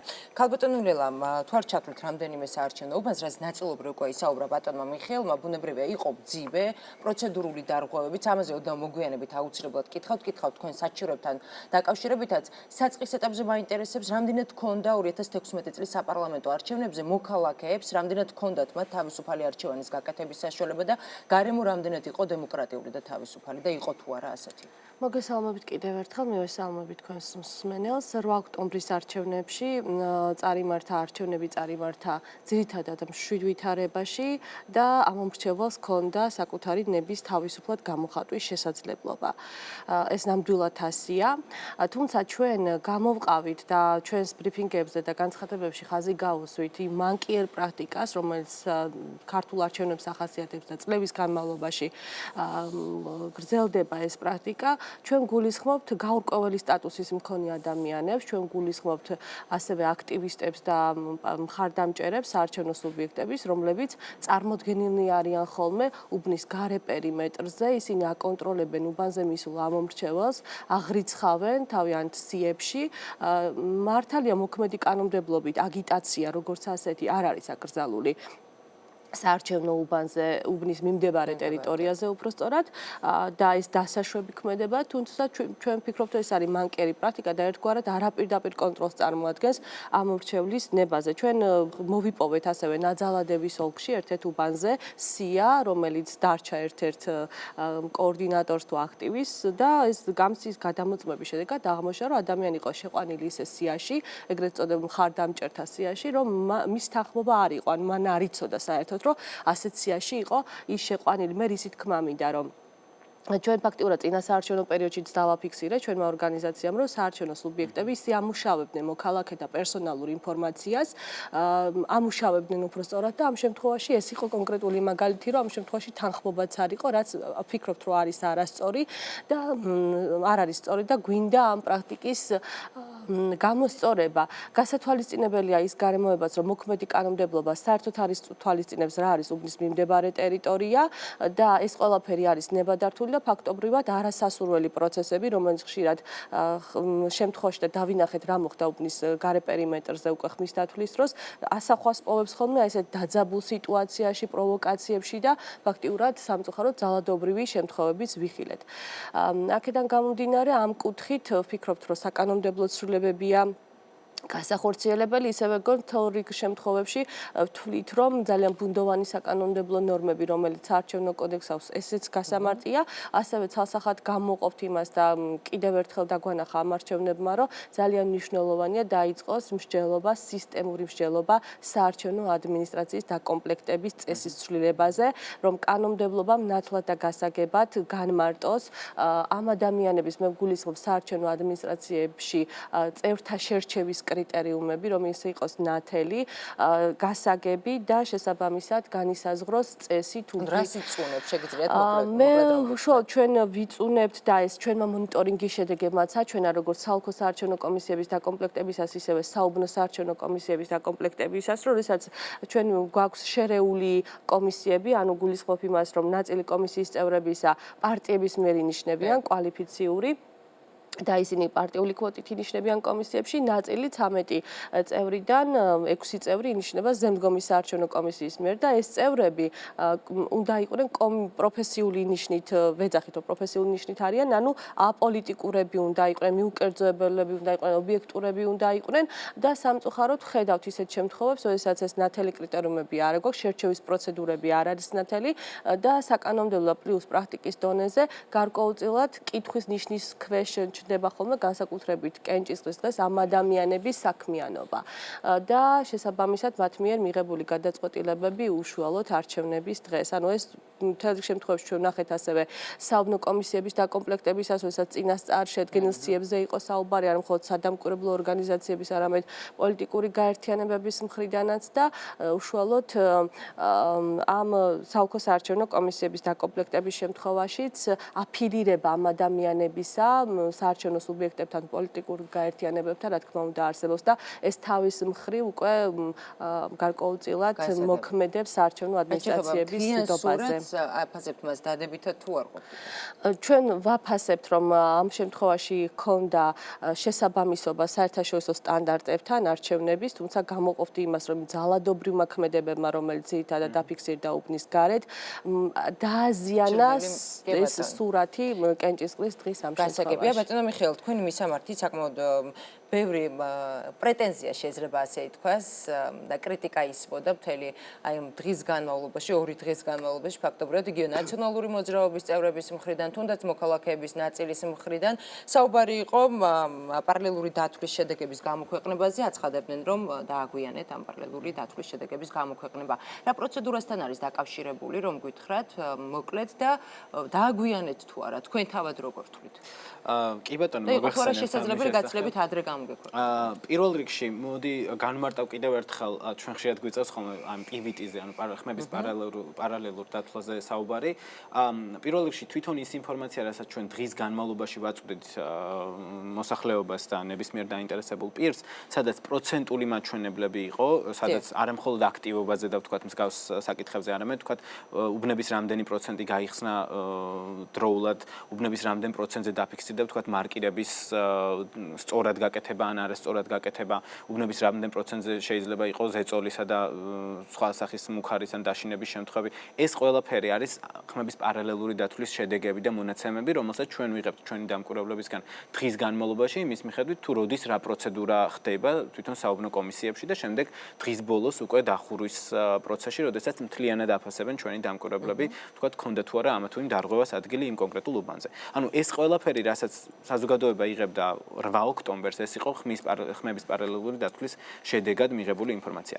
მაგრამ უშუალოდ რა თქმა უნდა ყველას განსაკუთრებულად აინტერესებს უშუალოდ შედეგები, რომელიც აჩვენებს თუ რომელი პარტია რა პროცენტული მაჩვენებლით, ასე ვთქვათ, დაასრულებს არჩევნებს პროპორციული სიით და ეს შედეგები ჩვენ ყოველთვის ამ შედეგების გამოქვეყნებას სამართლიანი არჩევნები ყოველთვის მეორე დღისთვის ახერხებდა, იმიტომ რომ ამ შედეგების და გამოსაქვეყნებლად ჩვენთვის მნიშვნელოვანი არის, რომ უბნებზე პირველ რიგში დასრულდეს ხმის ანუ ეს პრეცედენტი როგორც წესი არ ქონიათ, რომ შედეგი იმავე დღეს დადებულიყო. ესეთი რამ არ არსებობს, ანუ მე აგიხსნით ახლა უბრალოდ რა პროცედურასთან არის დაკავშირებული და შემდეგ თავად გამოიტანეთ ეს ხმები შესაძლებელი იყო თუ არა. ანუ როდესაც დასრულდება, როდესაც დაიხურება უბნები და დაასრულდება ხმების დათვლის პროცესი, უბრალოდ დაიწყება ხმების დათვლის პროცესი, ჩვენი დამკვირვებლები აკვირდებიან მთლიანად ხმის დათვლის პროცესს, რომ იქ რაიმე ინციდენტს არ ქონდეს ადგილი და შემდეგ ხმის დათვლის პროცესზე დაყრდნობით უკვე შემაჯამებელი ოქმის შედგენისას, როდესაც დგება და კონკრეტული მონაცემები გადადის შემაჯამებელ ოქმში,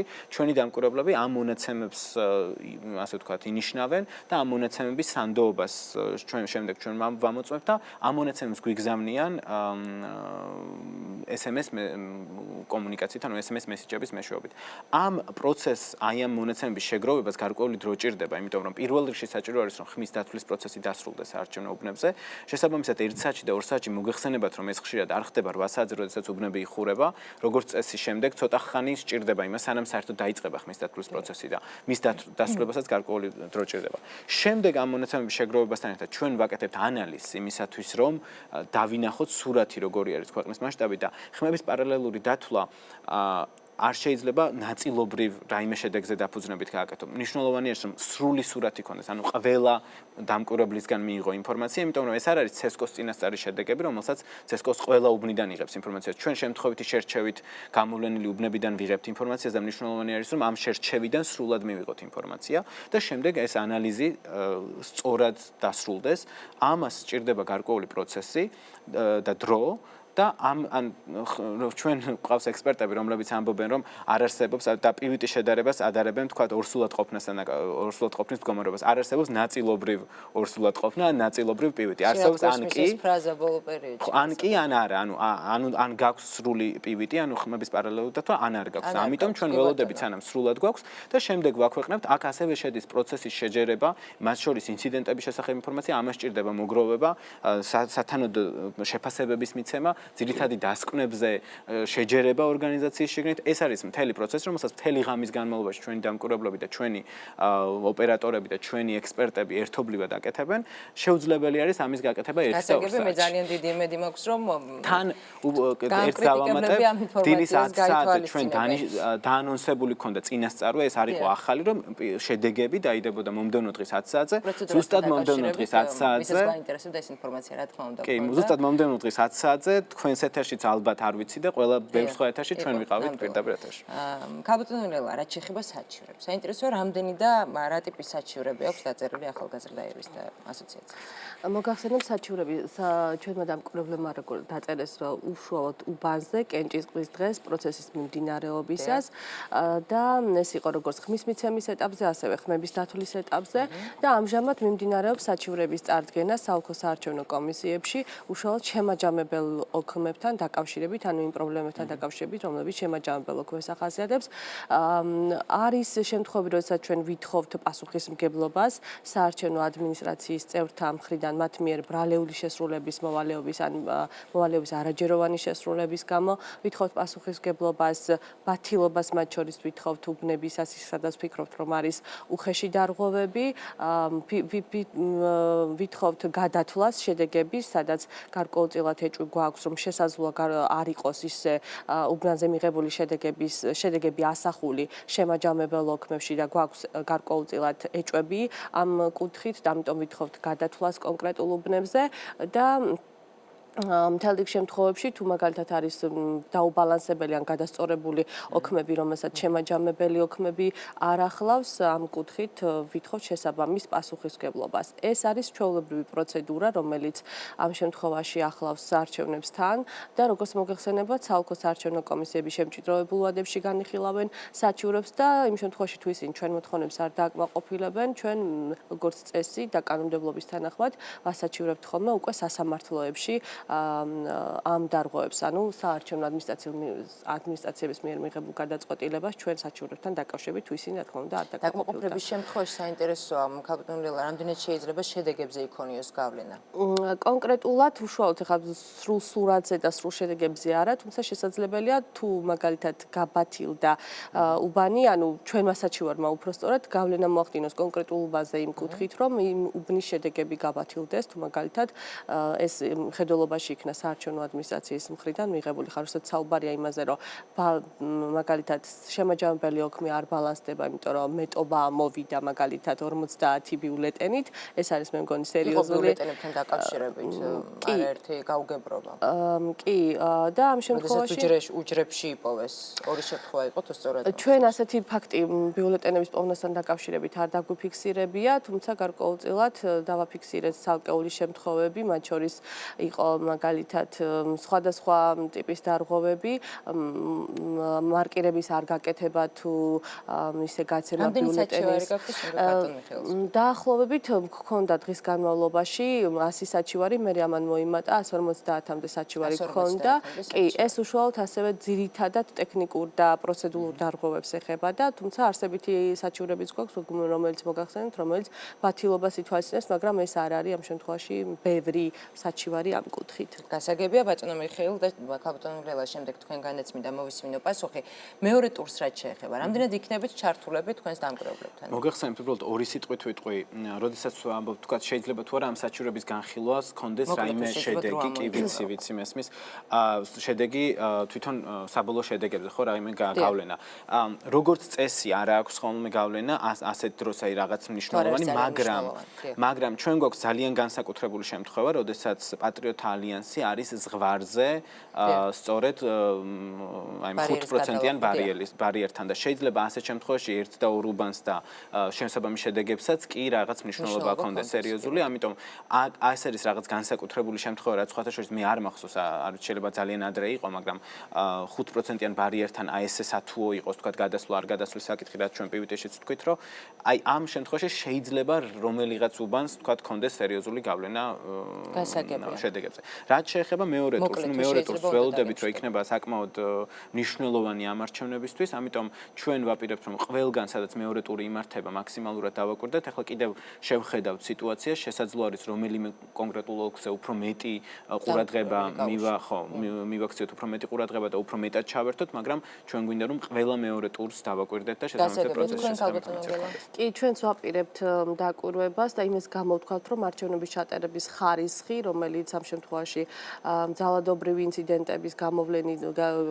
ინციდენტების მოხდენაში გამოიხატა და იყო გარკვეული დაძაბულობა ამ კუთხით და დაპირისპირების ფაქტები გაუმჯობესდება და მეორე ტურზე აღმოიფხვრება ის ხარვეზები, რაც მაგალითად 8 ოქტომბრის არჩევნებს ახასიათებდა. გასაგებია, ძალიან დიდი მადლობა რომ დაგვითმეთ დრო 20-30-ის შეკითხვებს მიხეილ ბენიძე და ლელა ტალიური პასუხობდნენ. ახლა რეკლამის შემდეგ თქვენ ახავთ. როგორ აფასებენ არასამთავრობო ორგანიზაციები საპარლამენტო არჩევნებს? შეძლოთ თუ არა ხელისუფლებამ დემოკრატიული არჩევნების ჩატარება და რა გარემოში მოუხდათ მოქალაქეებს არჩევანის გაკეთება? რა დარღვევები გამოვლინდა პროცესში? რით იყო გამორჩეული 2016 წლის საპარლამენტო არჩევნები და როგორია არასამთავრობო სექტორის რეკომენდაცია? მიხეილ ბენიძე და ლელა ტალიური 20-30-ში. 20-30 პირდაპირ ეთერში ბრუნდება საერთაშორისო ორგანიზაციების შეფასებები 8 ოქტომბრის არჩევნებზე სადამკვირვებლო ორგანიზაციების წინასწარი დასკვნების საფუძველზე ევროპელმა ლიდერებმა საქართველოში ჩატარებული არჩევნები დადებითად შეაფასეს. დეტალებით გიორგი კობერიძე. ნატოს ევროკავშირის და ეუთოს სადამკვირვებლო მისიების შემდეგ 8 ოქტომბრის საპარლამენტო არჩევნებს ევროკავშირის უმაღლესი წარმომადგენელი და ევროკომისარი ეხმაურებიან. ფედერიკა მოგერინმა და იოჰანეს ჰანმა ერთობლივი განცხადება გაავრცელეს. ახლადარჩეულ პარლამენტთან თანამშრომლობისთვის მზადყოფნა გამოთქვეს. საარჩევნო დღემ ძირითადად წესრიგის დაცვით ჩაიარა, თუმცა დღის განმავლობაში დაძაბულობა გაიზარდა და საარჩევნო უბნებთან. უბნებზე ძალადობრივი შეხლა შემოხლის რამდენიმე ინციდენტს ჰქონდა ადგილი. ამის მიუხედავად ხმის მიცემის პროცესი თითქმის ყველა საარჩევნო უბანზე პოზიტიურად შეფასდა. ყველა დარჩენილი ხარვეზი უნდა აღმოიფხვრას. ევროკავშირი მხარს უჭერს საქართველოს სტაბილურ, დემოკრატიულ და განვითარებულ მომავალს. როგორც კი საარჩევნო პროცესი დასრულდება, ჩვენ მზად ვართ ვიმუშაოთ ახალარჩეულ პარლამენტთან და მთავრობასთან, რათა გავაღრმავოთ ჩვენი პოლიტიკური და ეკონომიკური ურთიერთობები ევროკავშირის საქართველოს ასოცირების შეთანხმების ერთობლივი ვალდებულებების საფუძველზე. მნიშვნელოვანია, რომ ახალ პარლამენტში არჩეულმა ყველა წარმომადგენელმა იმუშაოს ერთად საქართველოს ინტერესების გათვალისწინებით. არჩევნების დღეს დაფიქსირებულ ხარვეზებზე საუბრობს, თუმცა პროცესს ძირითადად დადებითად აფასებს დიდი ბრიტანეთის ევროპის საქმეთა მინისტრიც. ალან დუნკანი გმობს ძალადობის ფაქტებს და საარჩევნო სისტემის გაუმჯობესების მიზნით ქართულ მხარეს რეკომენდაციით მიმართავს. დიდი ბრიტანეთის მაღალჩინოსანი მოუწოდებს პარტიებს პატივისცენ საქართველოს მოსახლეობის ნებას. დიდი ბრიტანეთი უერთდება ეუთოს დემოკრატიული ინსტიტუტებისა და ადამიანის უფლებათა ოფისის და სხვა საერთაშორისო სადამკვირვებლო მისიების შეფასებას, რომ ეს არჩევნები იყო კონკურენტული, კარგად ადმინისტრირებული და ზოგადად გაიმართა საქართველოს მოსახლეობის ფუნდამენტური უფლებების პატივისცემით. აღნიშნავ იმ რეკომენდაციებს, რომლებიც საქართველოში საარჩევნო სისტემას კიდევ უფრო გააუმჯობესებს და მკაცრად ვგმობ ნებისმიერი სახის ძალადობას. მოუწოდებ ყველა პოლიტიკურ ლიდერს პატივისცენ საქართველოს მოსახლეობის ნებას და გამოავლინონ დემოკრატიული პროცესებისადმი ერთგულება. არჩევნების ჩატარებას უოცავს და მთავრობის ფორმირების შემდგომ ჩამოყალიბებულ გუნდთან თანამშრომლობისთვის მზადყოფნას გამოთქვამს გერმანიის საგარეო საქმეთა მინისტრი. ფრანკ-ვალტერ შტაინმაიერმა განცხადება დღის ბოლოს გაავრცელა. სურს მივილოცო ქართულ ხალხს საპარლამენტო არჩევნების პირველი ტურის წარმატებით ჩატარება. საქართველოს კიდევ ერთხელ დაამტკიცა თავისი ახალგაზრდა დემოკრატიის სიმწიფე და გამართულობა. საერთაშორისო დამკვირვებლების დასკვნების თანახმად არჩევნები კარგად ორგანიზებული იყო და სამართლიანობისა და გამჭვირვალობის ჩვენი ევროპული სტანდარტების სრული დაცვით ჩატარდა. ქართველმა ამომრჩევლმა ნათლად აჩვენა, რომ ისინი ევროპასთან დაახლოების მტკიცედ განსაზღვრულ პოლიტიკას და მასთან დაკავშირებულ რეფორმებს კვლავაც დიდი უმრავლესობით უჭერენ მხარს. მე მოხარული ვარ, რომ ჩვენ მჭიდროდ და ნდობით გამსჭვალული ვითანამშრომლებთ საპარლამენტო არჩევნების მეორე ტურის ჩატარებისა და მთავრობის ფორმირების შემდგომ ჩამოყალიბებულ საქართველოს ახალ მთავრობასთან. საერთაშორისო ორგანიზაციებისა და სხვადასხვა ქვეყნის მაღალი თანამდებობის პირები 8 ოქტომბრის არჩევნების შეფასებისას ძირითადად რამდენიმე საერთაშორისო ორგანიზაციის მიერ გამოქვეყნებულ წინასწარ დასკვნას ეყრდნობიან. ნატოს, ევროკავშირის და EUTOS მონიტორინგის ჯგუფების მიერ წინასწარი დასკვნის მიხედვით არჩევნები იყო კარგად ორგანიზებული და ფუნდამენტური უფლებები იყო დაცული. თუმცა ამავე ანგარიშში საუბარია ხარვეზებზე და ძალადობის ცალკეულ ფაქტებზეც, რომელსაც არჩევნების დღეს ჰქონდა ადგილი.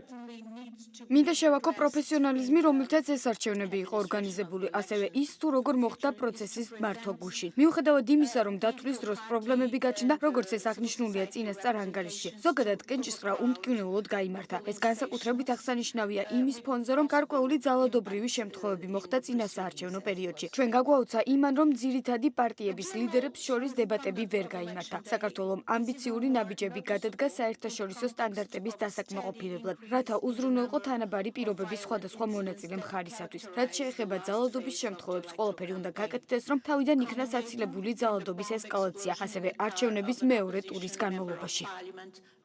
საერთაშორისო ორგანიზაციების სადამკვირვებლო ჯგუფები საპარლამენტო არჩევნების მეორე ტურებსაც დააკვირდებიან და სწორედ ამის შემდეგ დაწერენ საბოლოო დასკვნებს. არჩევნების პირველივე ტურში გამარჯვებული მაჟორიტარობის პოზიცია და შეფასებები რა სტრატეგიით შეძლო ქართულმა ოცნება მმართველობის 4 წლის თავზე ამორჩევლის ნდობის მოპოვება გიავორსკი, ნინო გოგოაძე, მამუკა მდინარაძე უპასუხებენ ჩვენ შეკითხვებს. მოგესალმებით, ძალიან დიდი მადლობა რომ დაგვითმეთ დრო. ბატონო გია, საინტერესოა როგორ აფასებთ უკვე ჩატარებულ არჩევნებს 2016 წლის საპარლამენტო არჩევნებს. იყო თუ არა ის სამართლიანი, იყო თუ არა ის დემოკრატიული სტანდარტების შესაბამისი? ეცით რა არის, მე არ მინდა ისე გამოვიდეს, რომ გამარჯვებული პარტიის წარმომადგენელმა მიცეს ამ შემთხვევაში შეფასება. თქვენი პოზიცია. ჩვენ სრულად ვიზიარებ იმას, რაც საერთაშორისო დამკვირვებლებმა თქვეს. ჯერ არჩევნების წინ, არჩევნების პროცესში და არჩევნების შემდეგაც. ხაზგასმით პოზიტიური შეფასებები იქნა გაჟღერებული. და არ ქონდა პარტიულ კუთვნილებას, იმიტომ რომ ჩვენ გვახსოვს მომენტები სერიოზული, როდესაც სახალხო პარტიის წარმომადგენლებს მაგალითად ჰქონდათ მნიშვნელოვნად და რადიკალურად განსხვავებულიც კი მოსაზრებები, თქვათ სოციალ-დემოკრატებისაგან, მწვანეებისაგან ან ლიბერალებისაგან. ამ შემთხვევაში ერთობა, ერთიანობა, შეხედულების შეფასების არის ძალიან მნიშვნელოვანი. გასაგებია, ქალბატონო ნინო იყო თუ არა სამართლიანი და დემოკრატიული დარღვევების მიუხედავად და დარღვევებზე ოდნავ მოგვიანებით ვისაუბროთ, საბოლოოდ 2016 წლის საპარლამენტო არჩევნები.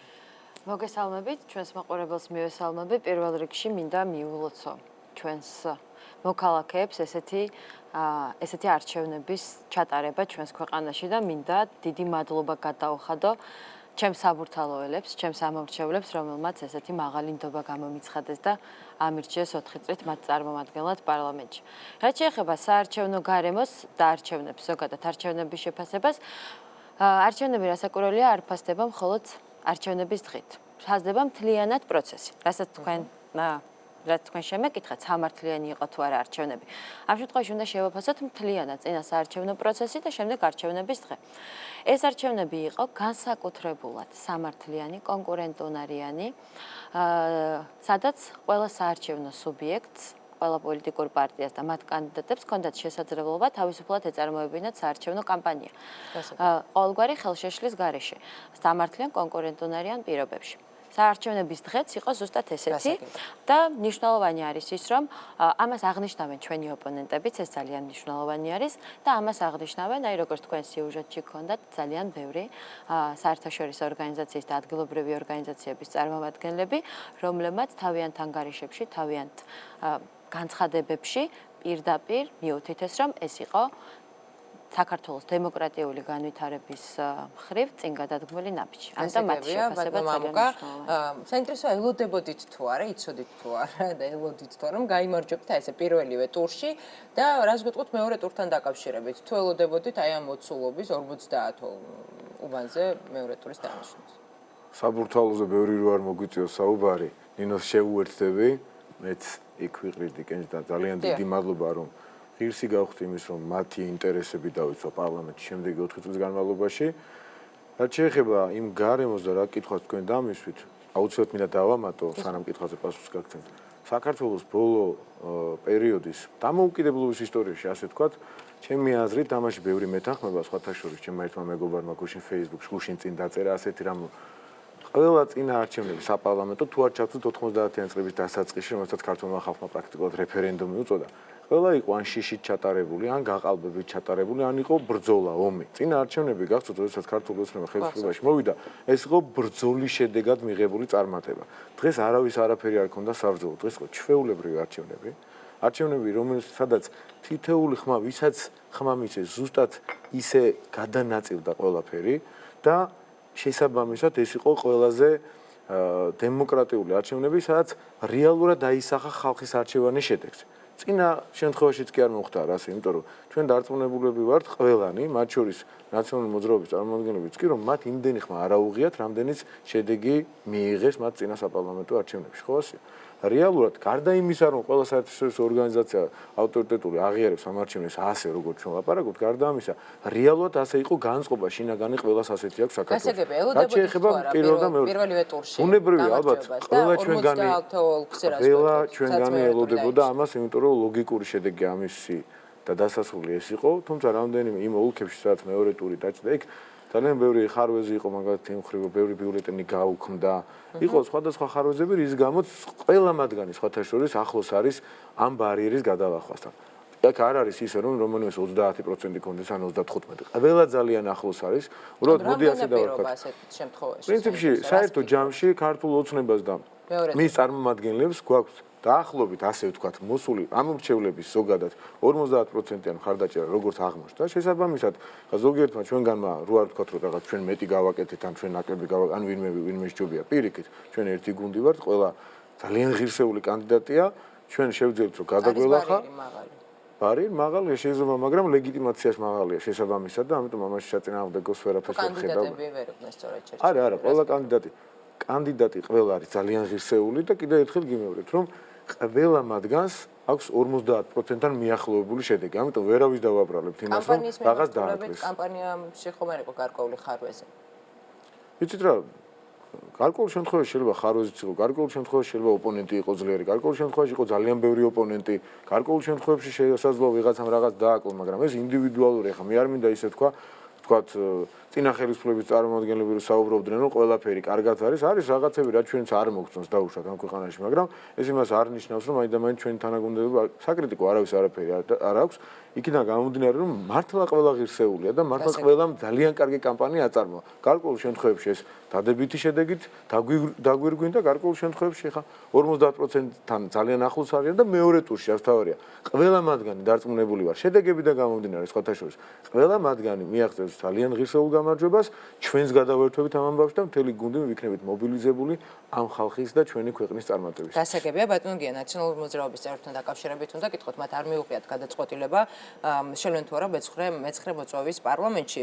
დავით ბაქრაძემ განაცხადა ასეთი რამ, რომ ბრძოლა გრძელდება და ყველა ტრიბუნას გამოვიყენებთ.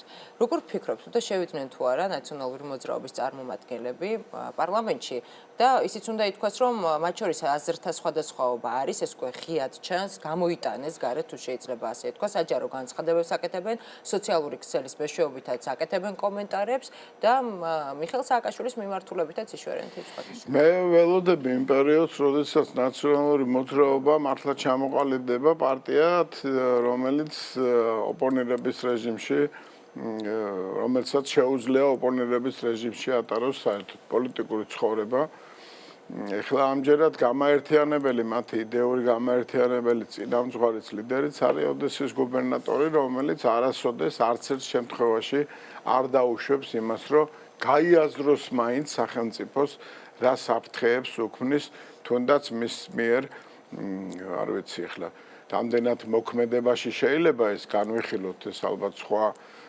უწყებების საქმეა მაგრამ მისი განცხადებები რომ უნდა დაემხოს რომ ბიუჯეტი ჩამოიშლება მოხდება უამრავი მკვლელობები რაც ინტერვიუებში ჟღერდა და შემდეგ ორგანიზება იმისი თუ როგორ უნდა მოხდეს არეულობა და დაპირისპირება. ეს მხოლოდ ერთ რამეზე მიუთითებს ზუსტი ციფრები ჰქონდათ იმასთან დაკავშირებით, რომ უპირატესობა ამ არჩევნებში არათუ უპირატესობა იქნებიან არ იქნებიან წინა პლანზე, როგორც ეს სააკაშვილი მიჩვეულია. ამას და გარდა ამისა ერთიც მინდა ვთქვა ამომრჩევლების მიმართ არის რაღაცა არაგულწრფელი ვიტყოდი უსინდისო დამოკიდებულება სააკაშვილის მხრიდან სააკაშვილის მხრიდან რომელიც სულ არ აინტერესებს ნაციონალურ მოძრაობას ხმავენ მისცა ის რას მოელის მათგან რა მისწრაფებები აქვს მათ ამომრჩეველს რა ფიქრები აქვს რეალურად მე მინდა ვთქვა რომ საერთო ქართული ოცნება ნებისმიერ შემთხვევაში ყველა ადამიანისათვის პოლიტიკური წამსის მიუხედავად იქნება ეს ხელისუფლება ვინც ქვეყანა უნდა მართოს და პასუხისგებელია ყველას წინაშე მაგრამ თავარი თემა რომელიც ცუდია რომ ჩვენმა არ თქვა და თქვა ბაიდენმა როდესაც პარლამენტში იმყოფებოდა თავარი ნიშნები დაასახელა რა შემთხვევაში შეიძლება იყოს წარმატებული თუნდაც სააკაშვილის ხელისუფლება მიესალმა რა ვარდების რევოლუციას აღნიშნა რომ თავისუფალი სასამართლო თავისუფალი მედია რომლის ზუსტ ინფორმაციაზე დაყრდნობით აკეთებს ამომრჩეველი გადაწყვეტილებას და რაც მთავარია კამათი და ოპონირება იმ შენობაში, რასაც პარლამენტი ქვია. ეს არის მთავარი ნიშანი იმისა, რომ ქვეყანა გიყვარს და ქვეყნის განვითარებაზე ფიქრობ. და სულ ყველა მიმართულებით, სამივე მიმართულებით, რომ არათუ ჩამორჩენა გაქვს, არამედ დესტრუქცია გაქვს, დასაკვირველია, ვერ დაგერქმევა ქვეყნის მოყვარული და მით უმეტეს ახლა ამაზე ლაპარაკი ზედმეტია, როდესაც ვისმენთ იმ გეგმების შესახებ, რასაც სააკაშვილი ატარებდა და რასაც მისი თანაპარტიელები. ბატონო, გიაქვე უნდა გკითხოთ, აუცილებლად დავით ბაქრაძემ ასეთი რამ განაცხადა, მე ციტატა მინდა წავიკითხო, შექმნილია რეალობა, სადაც ნაციონალური მოძრაობა ყალიბდება ერთადერთ პროდასალურ ძალად ოპოზიციაში. და სად გავიცინო, აღარ ვიცი, იცით? სასაცილოა თქვენი აზრით. ხო, ნუ არ არის სასაცილო რას ნიშნავს ევროკავშირის წევრები გავხდით. ნინო მოპასუხა სხვათა შორის რუსთავი ორის შეყოფნის დროს ამ შეკითხვას. რა უნდა გაკეთდეს კიდევ? ვიზა ლიბერალიზაცია მოიგონეს აბსოლუტურად არარსებული თემა იმასთან დაკავშირებით, რომ თითქოს ადრე უნდა დაწყებული იყო, მაშინ როცა სამოქმედო გეგმა 2013 წელს მივიღეთ და მოლდოვამ ადრე დაიწყო. თვითონ როდესაც სინგაპურიზაციაზე ლაპარაკობდნენ. წევრები ვართ ევროკავშირის ასოცირებული, მაგრამ ვინ დაუშვებს ასოცირებულ წევრობას, ან ვიზა ლიბერალიზაციას, ან ვინ დაუშვებს იმას, რომ ნატოსთან კონდეს, ნატო ხო მარტო სამხედრო სტრუქტურა არ არის, აქ ხო პოლიტიკური ურთიერთობა. ვინ დაუშვებს იმას, რომ იყოს არაფორმალური მმართველობის რაღაცა კონსპირაციული ქვეყანა? და იმას კონდეს ესეთი პროგრესი თვალსაჩინო. და ერთიც მინდა ვთქვა დიდი ბოდიში, პროდასალურად კიდევ ერთხელ ვიმეორე და ბევრჯერ გავიმეორებ. არ შეიძლება მოაზრებული იქნას ის პოლიტიკური გუნდი, ვინც აწამებს, ღირსებას ულახავს და აბსოლუტურად თავის პოლიტიკურ ნებას უქვემდებარებს ადამიანის სიცოცხლეს თუ სიკვდილს. ამასთან დაკავშირებით სიტყვა სიცოცხლე რომ შეადარო იმას არ ღირსება როგორი სახის მმართველობა იყო რომელ პროდასავლურობაზეა საუბარი და სწორედ დასავლეთმაც ზუსტად შეაფასა და ფიქრობ ნელ-ნელა ამ თემას დაივიწყებენ მაგრამ კიდევ ერთხელ ვამბობ ამ რჩეველს ეს ასაკვირველი არ ეხება გასაგებია. ბატონო მამუკა, კიდევ ერთი ციტატა მინდა წავიკითხო დავით ბაქრაძის დღევანდელი გამოსვლიდან. ნაციონალურ მოძრაობაზე გადის პოლიტიკური ბრძოლის ხაზი საქართველოს მომავლისთვის, იმისთვის, რომ ქვეყანაში არ დამყარდეს ერთპარტიული რეჟიმი, რომ ქვეყანაში არსებობდეს ერთპარტიული აზრი და პოლიტიკური ოპოზიცია. ამის პარალელურად იგივე ნაციონალური მოძრაობა შესაძლოა განიხილონ ბოიკოტირების მიდგომა, ასე ვთქვათ, და მე-19 მოწვევის პარლამენტში ისინი არ შევიდნენ. თუ ვთქვათ ასე მოხდა და ამ სცენარით განვითარდა მოვლენები. შესაძლოა თუ არა, იქნება თუ არა ქმედუნარიანი მე-19 მოწვევის პარლამენტი ამ პირობებში. მოდი ასე ვთქვათ. ეს უფრო მათი პრობლემაა. რა თქმა უნდა, ცუდია, როდესაც ბოიკოტს უცხადებს რომელიმე პარტია პარლამენტს და პატივს არ სცემს მის ამორჩეველს, რომელმაც მას ხმა მისცა, მაგრამ საკანონმდებლო რაიმე პრობლემა ამაში არ არსებობს. გარდა ამისა, აუცილებლად უნდა დავეთანხმო ბატონ გიას პროდასავლურობასთან დაკავშირებით. მხოლოდ დეკლარირება იმის, რომ მე ვარ პროდასავლური, არ ნიშნავს იმას, რომ ნამდვილად პროდასავლური ხარ. უნდა იქცეოდე ისე, რომ ცივილიზებულმა სამყარომ შენ მიგიღოს. ეს გააკეთა ქართულმა ოცნებამ. როგორც იქცევა ნაციონალური მოძრაობა, რასაც ამბობთ, ანუ ამ განცხადებით, რომ არ მიიღებს ცივილიზებული სამყარო მას. ეხლა მე რომ ვიძახო, რომ ადამიანები მიყვარს და მოვიქცე საპირისპიროდ, ვერავინ დამიჯერებს, ხო? რომ მე ადამიანები მიყვარს. როდესაც იქცევიან ისე, რომ დასავლეთი ამას, დასავლეთიდან ნებისმიერი ადამიანი, რომელიც ადამიანურ ღირებულებებს აღიარებს ზოგადად და ცივილიზაციას ამ სამყაროში აღიარებს, გვახსოვს ხო ჩვენ როგორ იქცეოდნენ? არ შეიძლება ეს გუნდი მოინახოს პროდასავლურად ამის გამო სწორედ. აქვს ნაციონალურ მოძრაობას. არ აქვს რესურსი, გამომდინარე მათი ხარდაჭერების რაოდენობა, თუმცა პირდაპირ აი ძალიან გულწრფელად გეტყვით, რომ ძალიან ბევრია. მაგალითად მე ნაკლებს ველოდი, კი ბატონო, ის ხმების ის რაოდენობა ძალიან ბევრია იმასთან შედარებით, რაც უნდა იყოს ნაციონალური მოძრაობის, თუმცა უნებრივია ჩვენ ნებისმიერი ამორჩევლის ნებას, ხმას, გამოხატულებას პატივს ვცემთ. ჩვენ მოვიქცევით ისე, როგორც საჭიროა პარლამენტში, ღირსეული ოპონირების ფარგლებში და მოვუწოდებ ნებისმიერ ადამიანს, ნებისმიერ პარლამენტარს და პოლიტიკოსს, რომ ასე მოიქცეს. ეს არის დასავლური ხაზი. იმ შემთხვევაში თუ ნაციონალურმა მოძრაობამ ბოიკოტი გამოაცხადა, საბოლოო გადაწყვეტილება ეს იქნა მათი და არ შემოვიდა პარლამენტში, თუმცა შემოვიდა პარლამენტში პატრიოტთა ალიანსი, გაერთიანებული ოპოზიციის წარმომადგენლები. ასეთ შემთხვევაში თქვათ იქნება თუ არა გამართული პარლამენტის ფუნქციონირება. იცით რა, კიდევ გადაწყვეტილების მიღებას თუ შეძლებს საკანონმდებლო ორგანო. საკანონმდებლო პრობლემა ამაში არ არის, შესაბამისად შემიძლია თავისუფლად გაგცეთ პასუხი, რომ საკანონმდებლო ორგანო იმუშავებს ჩვეულებრივად გამართულ რეჟიმში. პრობლემა მხოლოდ მათ მხარეს არის, იმიტომ რომ თუ მათ და რადგან მათ უпростоრად ამხელა ხარდაჭერა აქვთ, სამწუხაროდ, პირდაპირ ვამბობ და არ ვერიდები ამის თქმას, მათ უნდა სცენ თავის ამომრჩეველს პატივი, ვინ შემოხაზა ხუთიან და ჩააგდეს. რამ განაპირობა ამხელა მხარდაჭერა, ამაზე ცოტა მოგვიანებით დრო თუ გვექნება, თორე ცალკე გადაცემად შეგვიძლია გავაკეთოთ. ქალბატონო ნინო, დღეს ირაკლი ალასანიამ კიდევ ერთი ძალიან მნიშვნელოვანი საკითხი არის. დღეს გადაწყვეტა პოლიტიკიდან წასვლა, უბრალოდ შესაძლოა ეს მანამდეც ჰქონდა გადაწყვეტილი, თუმცა დღეს გახდა ეს განცხადება, მისი ეს განცხადება საჯარო და ჩვენთვის გასაგები და გასაჯაროებული. როგორ ფიქრობთ, რამდენად გამართლებულია თავისუფალი დემოკრატების ეს ნაბიჯი არჩევნებიდან ფაქტობრივად მეორედ ორი დღის შემდეგ? ფიქრობ, რომ ეს არის თავად პოლიტიკური პარტიების ლიდერების გადასაწყვეტი. რამდენად საჭირო იყო ასე გითხავთ ირაკლი ალასანიამ პოლიტიკურ ასპარეზზე? მე ვფიქრობ, რომ ნებისმიერი პოლიტიკური ძალა, რომელსაც აქვს თავისი მკვეთრად გამოხატული პროდასავლური ორიენტაცია, ძალიან მნიშვნელოვანია, რა თქმა უნდა, რომ იყოს აი ამ პოლიტიკურ პროცესების მონაწილე, რომელიც ჩვენს ქვეყანაში ახლა მიმდინარეობს. თუმცა ბუნებრივია, ვერავინ ვერ ჩაერევა ლიდერების გადაწყვეტილებაში და პოლიტიკური პარტიების წარმომადგენლების გადაწყვეტილებაში და თვითონ ალბათ თავად მიიღო ეს გადაწყვეტილება, რადგან მოცემული რაღაც გარემოებები შეაფასა. ალბათ ჯობია მას ვკითხოთ ამასთან დაკავშირებით. თუმცა მე ვფიქრობ ერთ რაღაცას, რომ ნებისმიერ შემთხვევაში გადაწყვეტილება, აი წინა კითხვასთან დაკავშირებითაც პოლიტიკური პარტიების, აი ამ კონკრეტულად აი ამ შემთხვევაზე, რაც დღევანდელი დღის თემა არის, ნებისმიერი პოლიტიკური პარტიის გადაწყვეტილება უნდა იყოს ძალიან პასუხისმგებლიანი და გონივრული.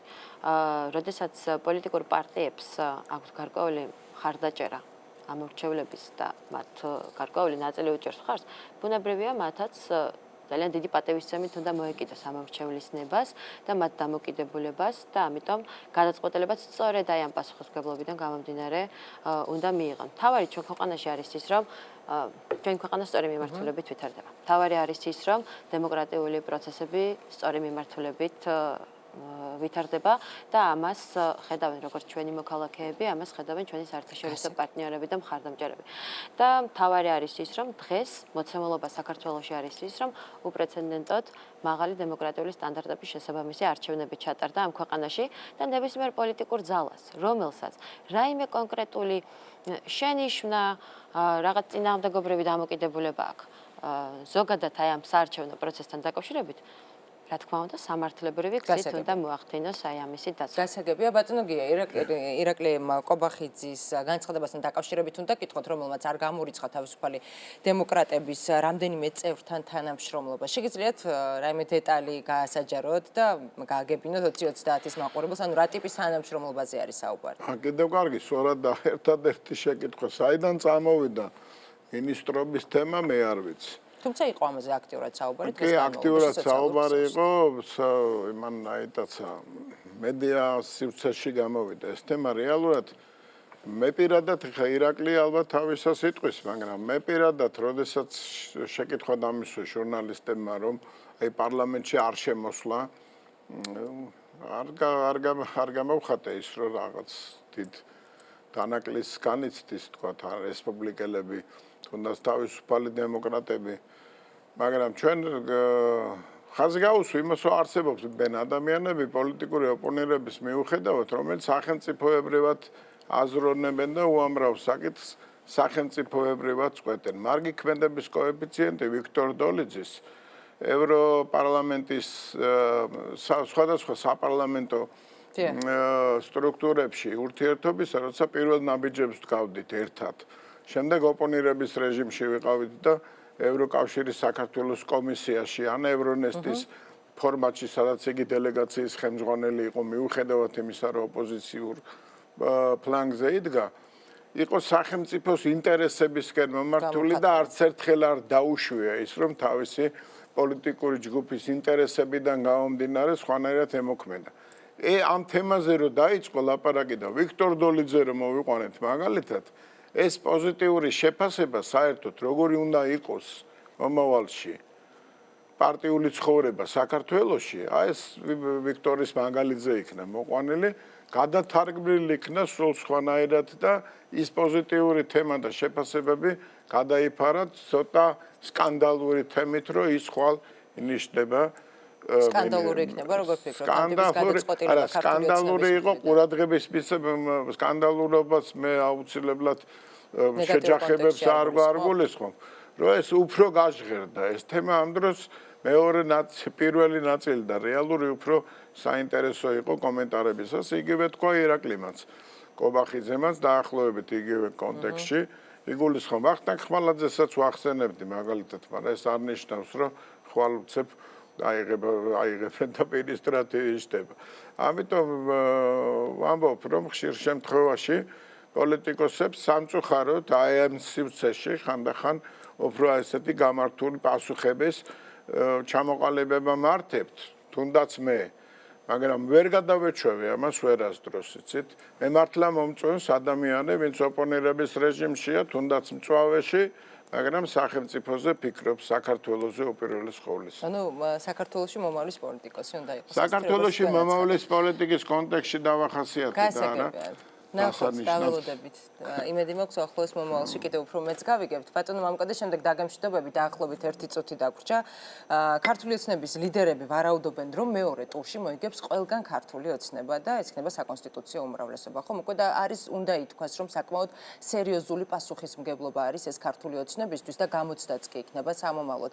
რამდენად შეძლებს ქართული ოცნება, რომ აი ეს ძალა უფლება არ გამოიყენოს ბოროტად და ასევე მაინტერესებს ინიციატივები საკონსტიტუციო უმრავლესობის შემთხვევაში, რა ტიპის ინიციატივები წამოვა თქვენგან. ორი თემა გაჟღერდა დღეს, ეს არის პარლამენტის თბილისში გადმოტანა და პრეზიდენტის არჩევის წესის შესაძლებლობა. პირველი კითხვიდან დავიწყებ, პროფესიონალიზმი და გულწრფელობა. და ხალხის სიყვარული, ადამიანების სიყვარული, რადგან ამ გუნდის წევრებში არის თავმოყრილი, საშიშროებებზე აქ არ უნდა ვისაუბროთ და შეგიძლიათ გვენდოთ, რომ ჩვენ არ ვართ ის ძალა, რომელიც ამ თქვათ ძალაუფლებას იმ კონტექსტში როგორც თქვენ დასვით გამოვიყენებთ იმისათვის, რომ რაღაც ვავნოთ ჩვენს პირიქით. ჩვენ ვართ მომართულები იმისაკენ, რომ 3-4 წლის შემდეგ ხვალინდელი დღე, არა 4 წლის შემდეგ, მხოლოდ იყოს უკეთესი გაცილებით ვიდრე არის დღევანდელი. რომ ადამიანი იყოს ბედნიერი ჩვენს ქვეყანაში. აქედან გამომდინარე საშიშროებებზე მოდით მოვილაპარაკებთ, მე ამის საფუძველს მაძლევს ის ფიქრები, რაცაც მე დაეხლავე. რაც შეეხება ინიციატივებს. იცით რა, ეს არის ისეთი საკითხები, რომელიც ესე უცბად არ უნდა გადაწყდეს. მართლაც როგორც ირაკლი მას თქვა, ბატონი გიას ბრძანებდა დღეს, თუ სწორად მახსოვს და ბევრი ადამიანი ჩვენი გუნდის წევრი, ეს არის ფართო კონსენსუსის საგანი, ეს არის მსჯელობის საკითხი და სულ მარტოები რომ ვიყოთ იმ პარლამენტში, მაინც სხვასაც საზოგადოების ბევრ ნაწილს წრეს ადამიანს, სხვა ადამიანებს უნდა დავეკითხოთ, უნდა შევჯერდეთ და მარტივად ეს საკითხები არ უნდა გადაწყდეს, რომ უფრო მაღალი ლეგიტიმაცია გქონდეს ნებისმიერ საკითხს, რომელიც გადაწყვეტილი იქნება ჩვენი პარტიის მხრიდან. გასაგებია, ძალიან დიდი მადლობა რომ დაგვითმეთ, რომ 20-30 შეკითხვებს გიავარსკი, ნინო გოგუაძე და მამუკა მდინარაძე პასუხობდნენ. რეკლამის შემდეგ თქვენ ნახავთ. სად დაუშვე შეცდომა ოპოზიციურმა პარტიებმა და რატომ უთხრაუარი მრავალ პარტიულ პარლამენტს ქართულმა ამორჩეველმა? როგორ შეიძლება შეფასდეს მოსახლეობის არჩევანი და რა ტენდენციაზე მიუთითებს ახალ პარლამენტში პოლიტიკურ ძალთა კონფიგურაცია? შეძლებს თუ არა ნაციონალური მოძრაობა ხელისუფლების ჯანსაღ ოპონირებას და მოახერხებს თუ არა მართველი გუნდი ახალ პოლიტიკურ რეალობაში ძირეული ცვლილებების განხორციელებას? 20-30 შეკითხვებს ვალერიან გორგილაძე უპასუხებს. 20-30 პირდაპირ ეთერში ბრუნდება სადაუშვე შეცდომა ოპოზიციურმა პარტიებმა როგორ შეიძლება შეფასდეს მოსახლეობის არჩევანი და რა ტენდენციაზე მიუთითებს ახალ პარლამენტში პოლიტიკურ ძალთა კონფიგურაცია. შეძლებს თუ არა ნაციონალური მოძრაობა ხელისუფლების ჯანსაღ ოპონირებას და მოახერხებს თუ არა მართველი გუნდი ახალ პოლიტიკურ რეალობაში ძირეული ცვლილებების განხორციელებას. 20-30 შეკითხვებს ვალერიან გორგილაძე უპასუხებს.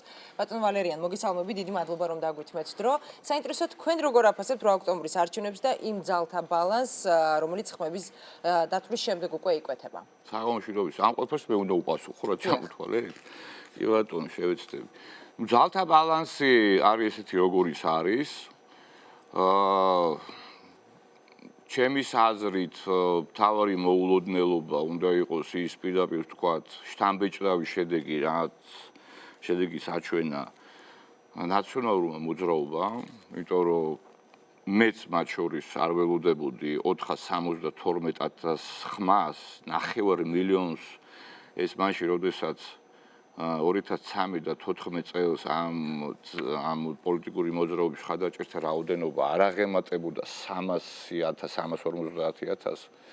მე ვფიქრობ, რომ ეს არის ხადამჭერთა რაოდენობა იმატა. 120,000. განაპირობა. კი ბატონო, მე დავამთავრებ და ჩემს თეორიებს შემოგთავაზებთ ამასთან დაკავშირებით.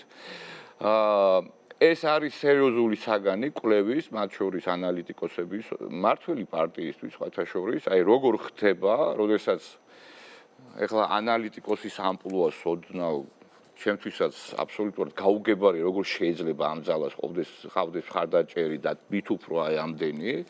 ეს არის კვლევის საგანი, მართლაც ეს ხო არ არის მხოლოდ ის, რომ ესე იგი ეს ამორჩეველი, ყველა ეს ამორჩეველი არ არის რაციონალური, ან რაღაცა თვისების, მათოლოგიური თვისებების მატარებელი, ხო? 9 მილიონი ადამიანი ეს არ არის მცირე. ესე იგი რაღაცა სადღაც არის შეცდომა. ესე იგი რაღაცა სადღაც მათ შორის ხელისუფლების მხრიდან და მათ შორის არასამთავრობო სამოქალაქო საზოგადოების რამ განაპირობა ეს შედეგი. თუმცა ამ პოლარიზაცია და ამ დრამატურგია, როდესაც ორი ძალა ეჯახებოდა ერთმანეთს და ორივე ძალას ჰქონდა პრინციპში ერთმანეთთან ნეგატიური კომუნიკაციის ველი, არჩეული და ეს ბუნებრივია, როდესაც პოლარიზაცია ხდება დამუხტვა, მათ შორის რიტორიკაში, საინფორმაციო ველში, ეს რა თქმა უნდა უწყობს ხელს მობილიზაციას ამ პოლუსებზე, ხო, სხვადასხვა სეგმენტების მათ შორის ამორჩეველთა, ვინაიდან ცხადია, რომ ქართულმა ოცნებამ მოახერხა ასევე თავისი ამორჩევლის ფორსირებული ზრდა და ესე იგი თუ კი წლის დასაწყისში კვლევების თანახმად ქართული ოცნების მხარდაჭერათა რაოდენობა შეადგენდა სწორედ რომ 9 მილიონი ამორჩეველს და მაშინ ნაცმოძრაობის ამორჩეველთა რაოდენობა 200,000 ადამიანს შეადგენდა. ჩვენ დავინახეთ, რომ ასევე 300-ზე მეტი 1000 ადამიანი შეიძინა ქართულმა ოცნებამ. რა თქმა უნდა, ეს ამას განაპირობებს ისიც, რომ არის საარჩევნო კამპანია და საარჩევნო კამპანიის დროს კომუნიკაცია უფრო ინტენსიურია და ყველა პოლიტიკურმა ძალამ შეძლო გარკვეულწილად გაიზარდა თავის კომუნიკაციის ხარჯზე. სარეკლამო კამპანია 300,000 ამომრჩევლის მოზიდვა ნაციონალურმა. მოდი წარმოვიდგინოთ, ესე იგი, კამპანია გრძელდება 5 თვის განმავლობაში, ხო? 5 თვის განმავლობაში ხდება ამორჩევლებთან შეხვედრა ინტენსიური, ხო? ხდება სარეკლამო კამპანია სატელევიზიო და ასე შემდეგ და ასე შემდეგ, ვიზუალური კამპანია, ბანერები, პოსტერები, სხვა და სოციალურ ქსელებში ბუნებრივია, რომ ყველა ზრდის თავის მაჩვენებელს, ხო? უბრალოდ ნაცმოძრაობამ და განსაკუთრებით ქართულმა ოცნებამ მოახერხეს განსაკუთრებით ესე იგი კომუნიკაციის შედეგად გაზრდა თავის ელექტორალური ბაზისა და ამიტომაც მათ შორის ესე იგი შეიძლება ამითაც შეიძლება აიხსნას ეს საკმაოდ მაღალი დასწრება 1800-ზე 1,800,000-ზე მეტი ამორჩეველი, რა თქმა უნდა ეს არის მაღალი მაჩვენებელი, აბსოლუტურად არაკორექტულია შედარება 2012 წელთან ამ თვალსაზრისით და სწორედ ამან განაპირობა რომ სხვა პოლიტიკურ სუბიექტებს პრაქტიკულად გაუძნელდა და შეუძლებელი გახდა მათთვის 5%-იანი სხვა პოლიტიკურ სუბიექტებთან დაკავშირებით და მოგვიანებით ვისაუბრეთ, მანამდე მინდა ნაციონალურ მოძრაობაში მიმდინარე პროცესებს შევეხოთ. ლიდერებმა დღეს ნაციონალურ მოძრაობის ლიდერებმა თქვეს, რომ განაგრძობენ ბრძოლას და გამოიყენებენ საერთაშორისო ტრიბუნას, უცხოელ პარტნიორებთან შეხვედრებს, საპროტესტო აქციებსაც გამართავენ და ასე შემდეგ. ამ დრომდე ვერ შეთანხმდნენ იმასთან დაკავშირებით შედიან თუ არა პარლამენტში, თანხმდებიან თუ არა მეორე ტურს, იმის მიუხედავად რომ იგივე მიხეილ სააკაშვილმა გააკეთა განცხადება, რომ მეორე ტურზე არ უნდა წავიდნენ ისინი და სწორედ აი ამ სცენარით უნდა გამართდეს მოვლენები ნაციონალურ მოძრაობაში. საინტერესო თქვენ როგორ მიიჩნევთ, ანუ რა პროცესთან გვაქვს საქმე, რა პროცესი მიმდინარეობს ნაციონალურ მოძრაობაში და რამდენად აქვთ მათ იმის რესურსი, რომ შექმნან თქვათ კრიზისი. ეს არის ლირიკა, ნაციონალური მოძრაობა, რა თქმა უნდა, დიდი სიამოვნებით მიიღებს მონაწილეობას საპარლამენტო ცხოვრებაში, ვინაიდან ეს შედეგი გამაუგნებელი იყო ნაცმოძრაობის აქტივისტთვისაც. რა თქმა უნდა, არავინ არ ელოდებოდა ამ შედეგს. ეს არის დაპირისპირება შიგნით, რომელიც ეს არ არის მხოლოდ ამ მომენტისთვის დამახასიათებელი, ეს დაპირისპირება უკვე გრძელდება დიდხანს, ნაცმოძრაობის შიგნით, უბრალოდ გარეთ გამოაქვთ როგორც ტექნოლოგია და ბუნებრივი ამას გამოიყენებენ გარკვეული პერიოდის განმავლობაში, მაგრამ გარწმუნებთ, რომ ნაციონალური მოძრაობა შევა პარლამენტში, მათ შორის ახლა საუბარი არის საერთაშორისო ვიღაც ორგანიზაციებთან, მეგობრებთან, საერთაშორისო საზოგადოება ურჩევს კატეგორიულად, ესე იგი, საპარლამენტო ცხოვრებაში მონაწილეობის მიღებას, თუმცა მე გარწმუნებთ, რომ ფრაქცია, რომელიც არსებობს ახლა მოგახსენებთ და ესე იგი, ასაც ვამბობდი, რომ იქ შიდა ფრაქციული ბრძოლა რა თქმა უნდა, ჩემის აზრით, ფრაქცია, რომელიც არის განწყობილი კონსტრუქციულ თანამშრომლობაზე იმარჯვებს. ვის გულისხმობთ? შეგვიძლია სახელები და გვარები დავარქვათ. მოდით, აი ჩვენ შიდა ფრაქციულ ბრძოლაზე საუბრობთ, კონსტრუქციულ განწყობაზე. ბატონო, ჩვენ ხედავთ 2-3 დღის განმავლობაში განსაკუთრებით აქტიურად გამოირჩევიან თავისი რაღაც აქტივობებით. და პრაქტიკულად იქისრეს პოლიტიკური ლიდერების ფუნქცია და როლი. განსაკუთრებით ეს ჩანს, ესე იგი, გიგა ბოკერიას და ნიკა ამელიას მაგალიძე, ხო? მაგალიძე ჩვენ ყველაზე ხშირად ხედავთ ამ ორ ლიდერს, რომელიც ავსებს ერთმანეთს.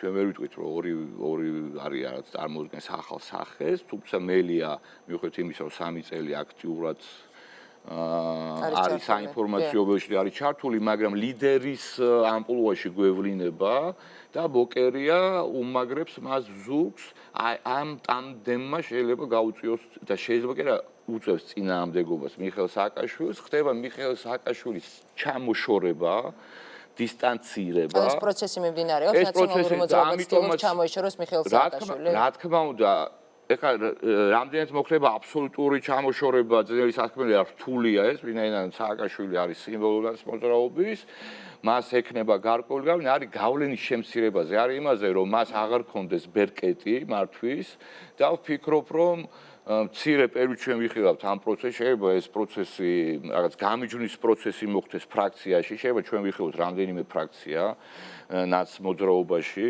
რომელიც შეიძლება იქ ერთ-ერთი იყოს უშუალოდ სააკაშვილის მომხრეებისგან შემდგარი, მაგრამ ის რომ ნაცმოძრაობაში მწიფდება ის რომ და არ არის შემთხვევით ის რაც ხდება რუსთავი 2-ის ეთერში და სოციალურ ქსელებში სააკაშვილის კი ნაციონალური მოძრაობის მხარდამჭერებში ხდება დისკუსია და ამ დისკუსიის ინიცირება სწორედ რომ ფიქრობ ბოკერიას ინსპირირებულია სააკაშვილის როლზე საარჩევნო კამპანიაში დაამძიმა ამან თუ პირიქით თავისი რიტორიკით ესე იგი დაამუხრუჭა და არ მისცა საშუალება კი ბატონო თუმცა მე ვფიქრობ რომ პირიქით მე ვფიქრობ რომ ამ კონკრეტულ სიტუაციაში სააკაშვილმა მოახდინა მობილიზაცია დამატებითი ანუ მოჩვენებითი ილუზორული რაც დაიჯერა ამ ჩვენ კითხვასთან დაკავშირებით ამ განაპირობაზე და ხო ეს 120,000 ადამიანი რომელიც ესე იგი იმატა ხო რომელიც ზრდა არის ჩემის აზრით არის სწორედ ამის დამსახურება სააკაშვილმა დაარწმუნა ეს ნაწილი მათ შორის ფლუგერები რომელსაც რაღაც ეგეთი ყისიერი და მდგრადი პრინციპები და ღირებულებები არ გააჩნია და აკეთებენ არჩევანს იმის მიხედვით თუ ვინ გაიმარჯვებს ანუ სავარაუდო ფავორიტის სასარგებლოდ დაიჯერეს რომ შესაძლებელია სააკაშვილის ჩამოსვლა შესაძლებელი ნაციონალური მოძრაობის გამარჯვება რასაც არწმუნებდა რუსთავი 2 თავისი ყალბი კვლევებით და ასე შემდეგ ხო რომ ხოდა დასრულდა აბსოლუტურად ყალბი იყო და აბსოლუტურად მართალი იყო სხვა კვლევითი ორგანიზაცია რომელიც ადასტურებდა რომ რამდენიმე პუნქტით აღემატებოდა ესე იგი პრაქტიკულად 100%-ით აღემატებოდა ქართული ოთხეულის რეიტინგი. ამდენად აი ამ ტრანსლაციის შედეგად ესე იგი მოხდა მობილიზაცია დამატებითი რესურსის, მაგრამ გრძელვადიან პერსპექტივაში რა თქმა უნდა სააკაშვილი არის ღუზა არის მუხრუჭი, რაც არ აძლევს საშუალებას რებრენდინგის ხო განხორციელების და ასე შემდეგ. ძალიან დიდი მადლობა. ჩვენთვის განკუთვნილი დრო უკვე სამწუხაროდ ამოიწურა. 2030 შეკითხვებს ვალერიან გორგილაძე პასუხობდა. ასეთი იყო 10 ოქტომბრის 2030 ყოველდღე 24 საათის განმავლობაში რეპორტაჟების და დღის ყველა სიახლის ნახვის საშუალება გაქვთ საინფორმაციო სააგენტო 2030-ის გვერდზე 2030 წერტილი ნიუსმე მაკაცინცაძე ვარ ხვალამდე გემშვიდობებით დროებით.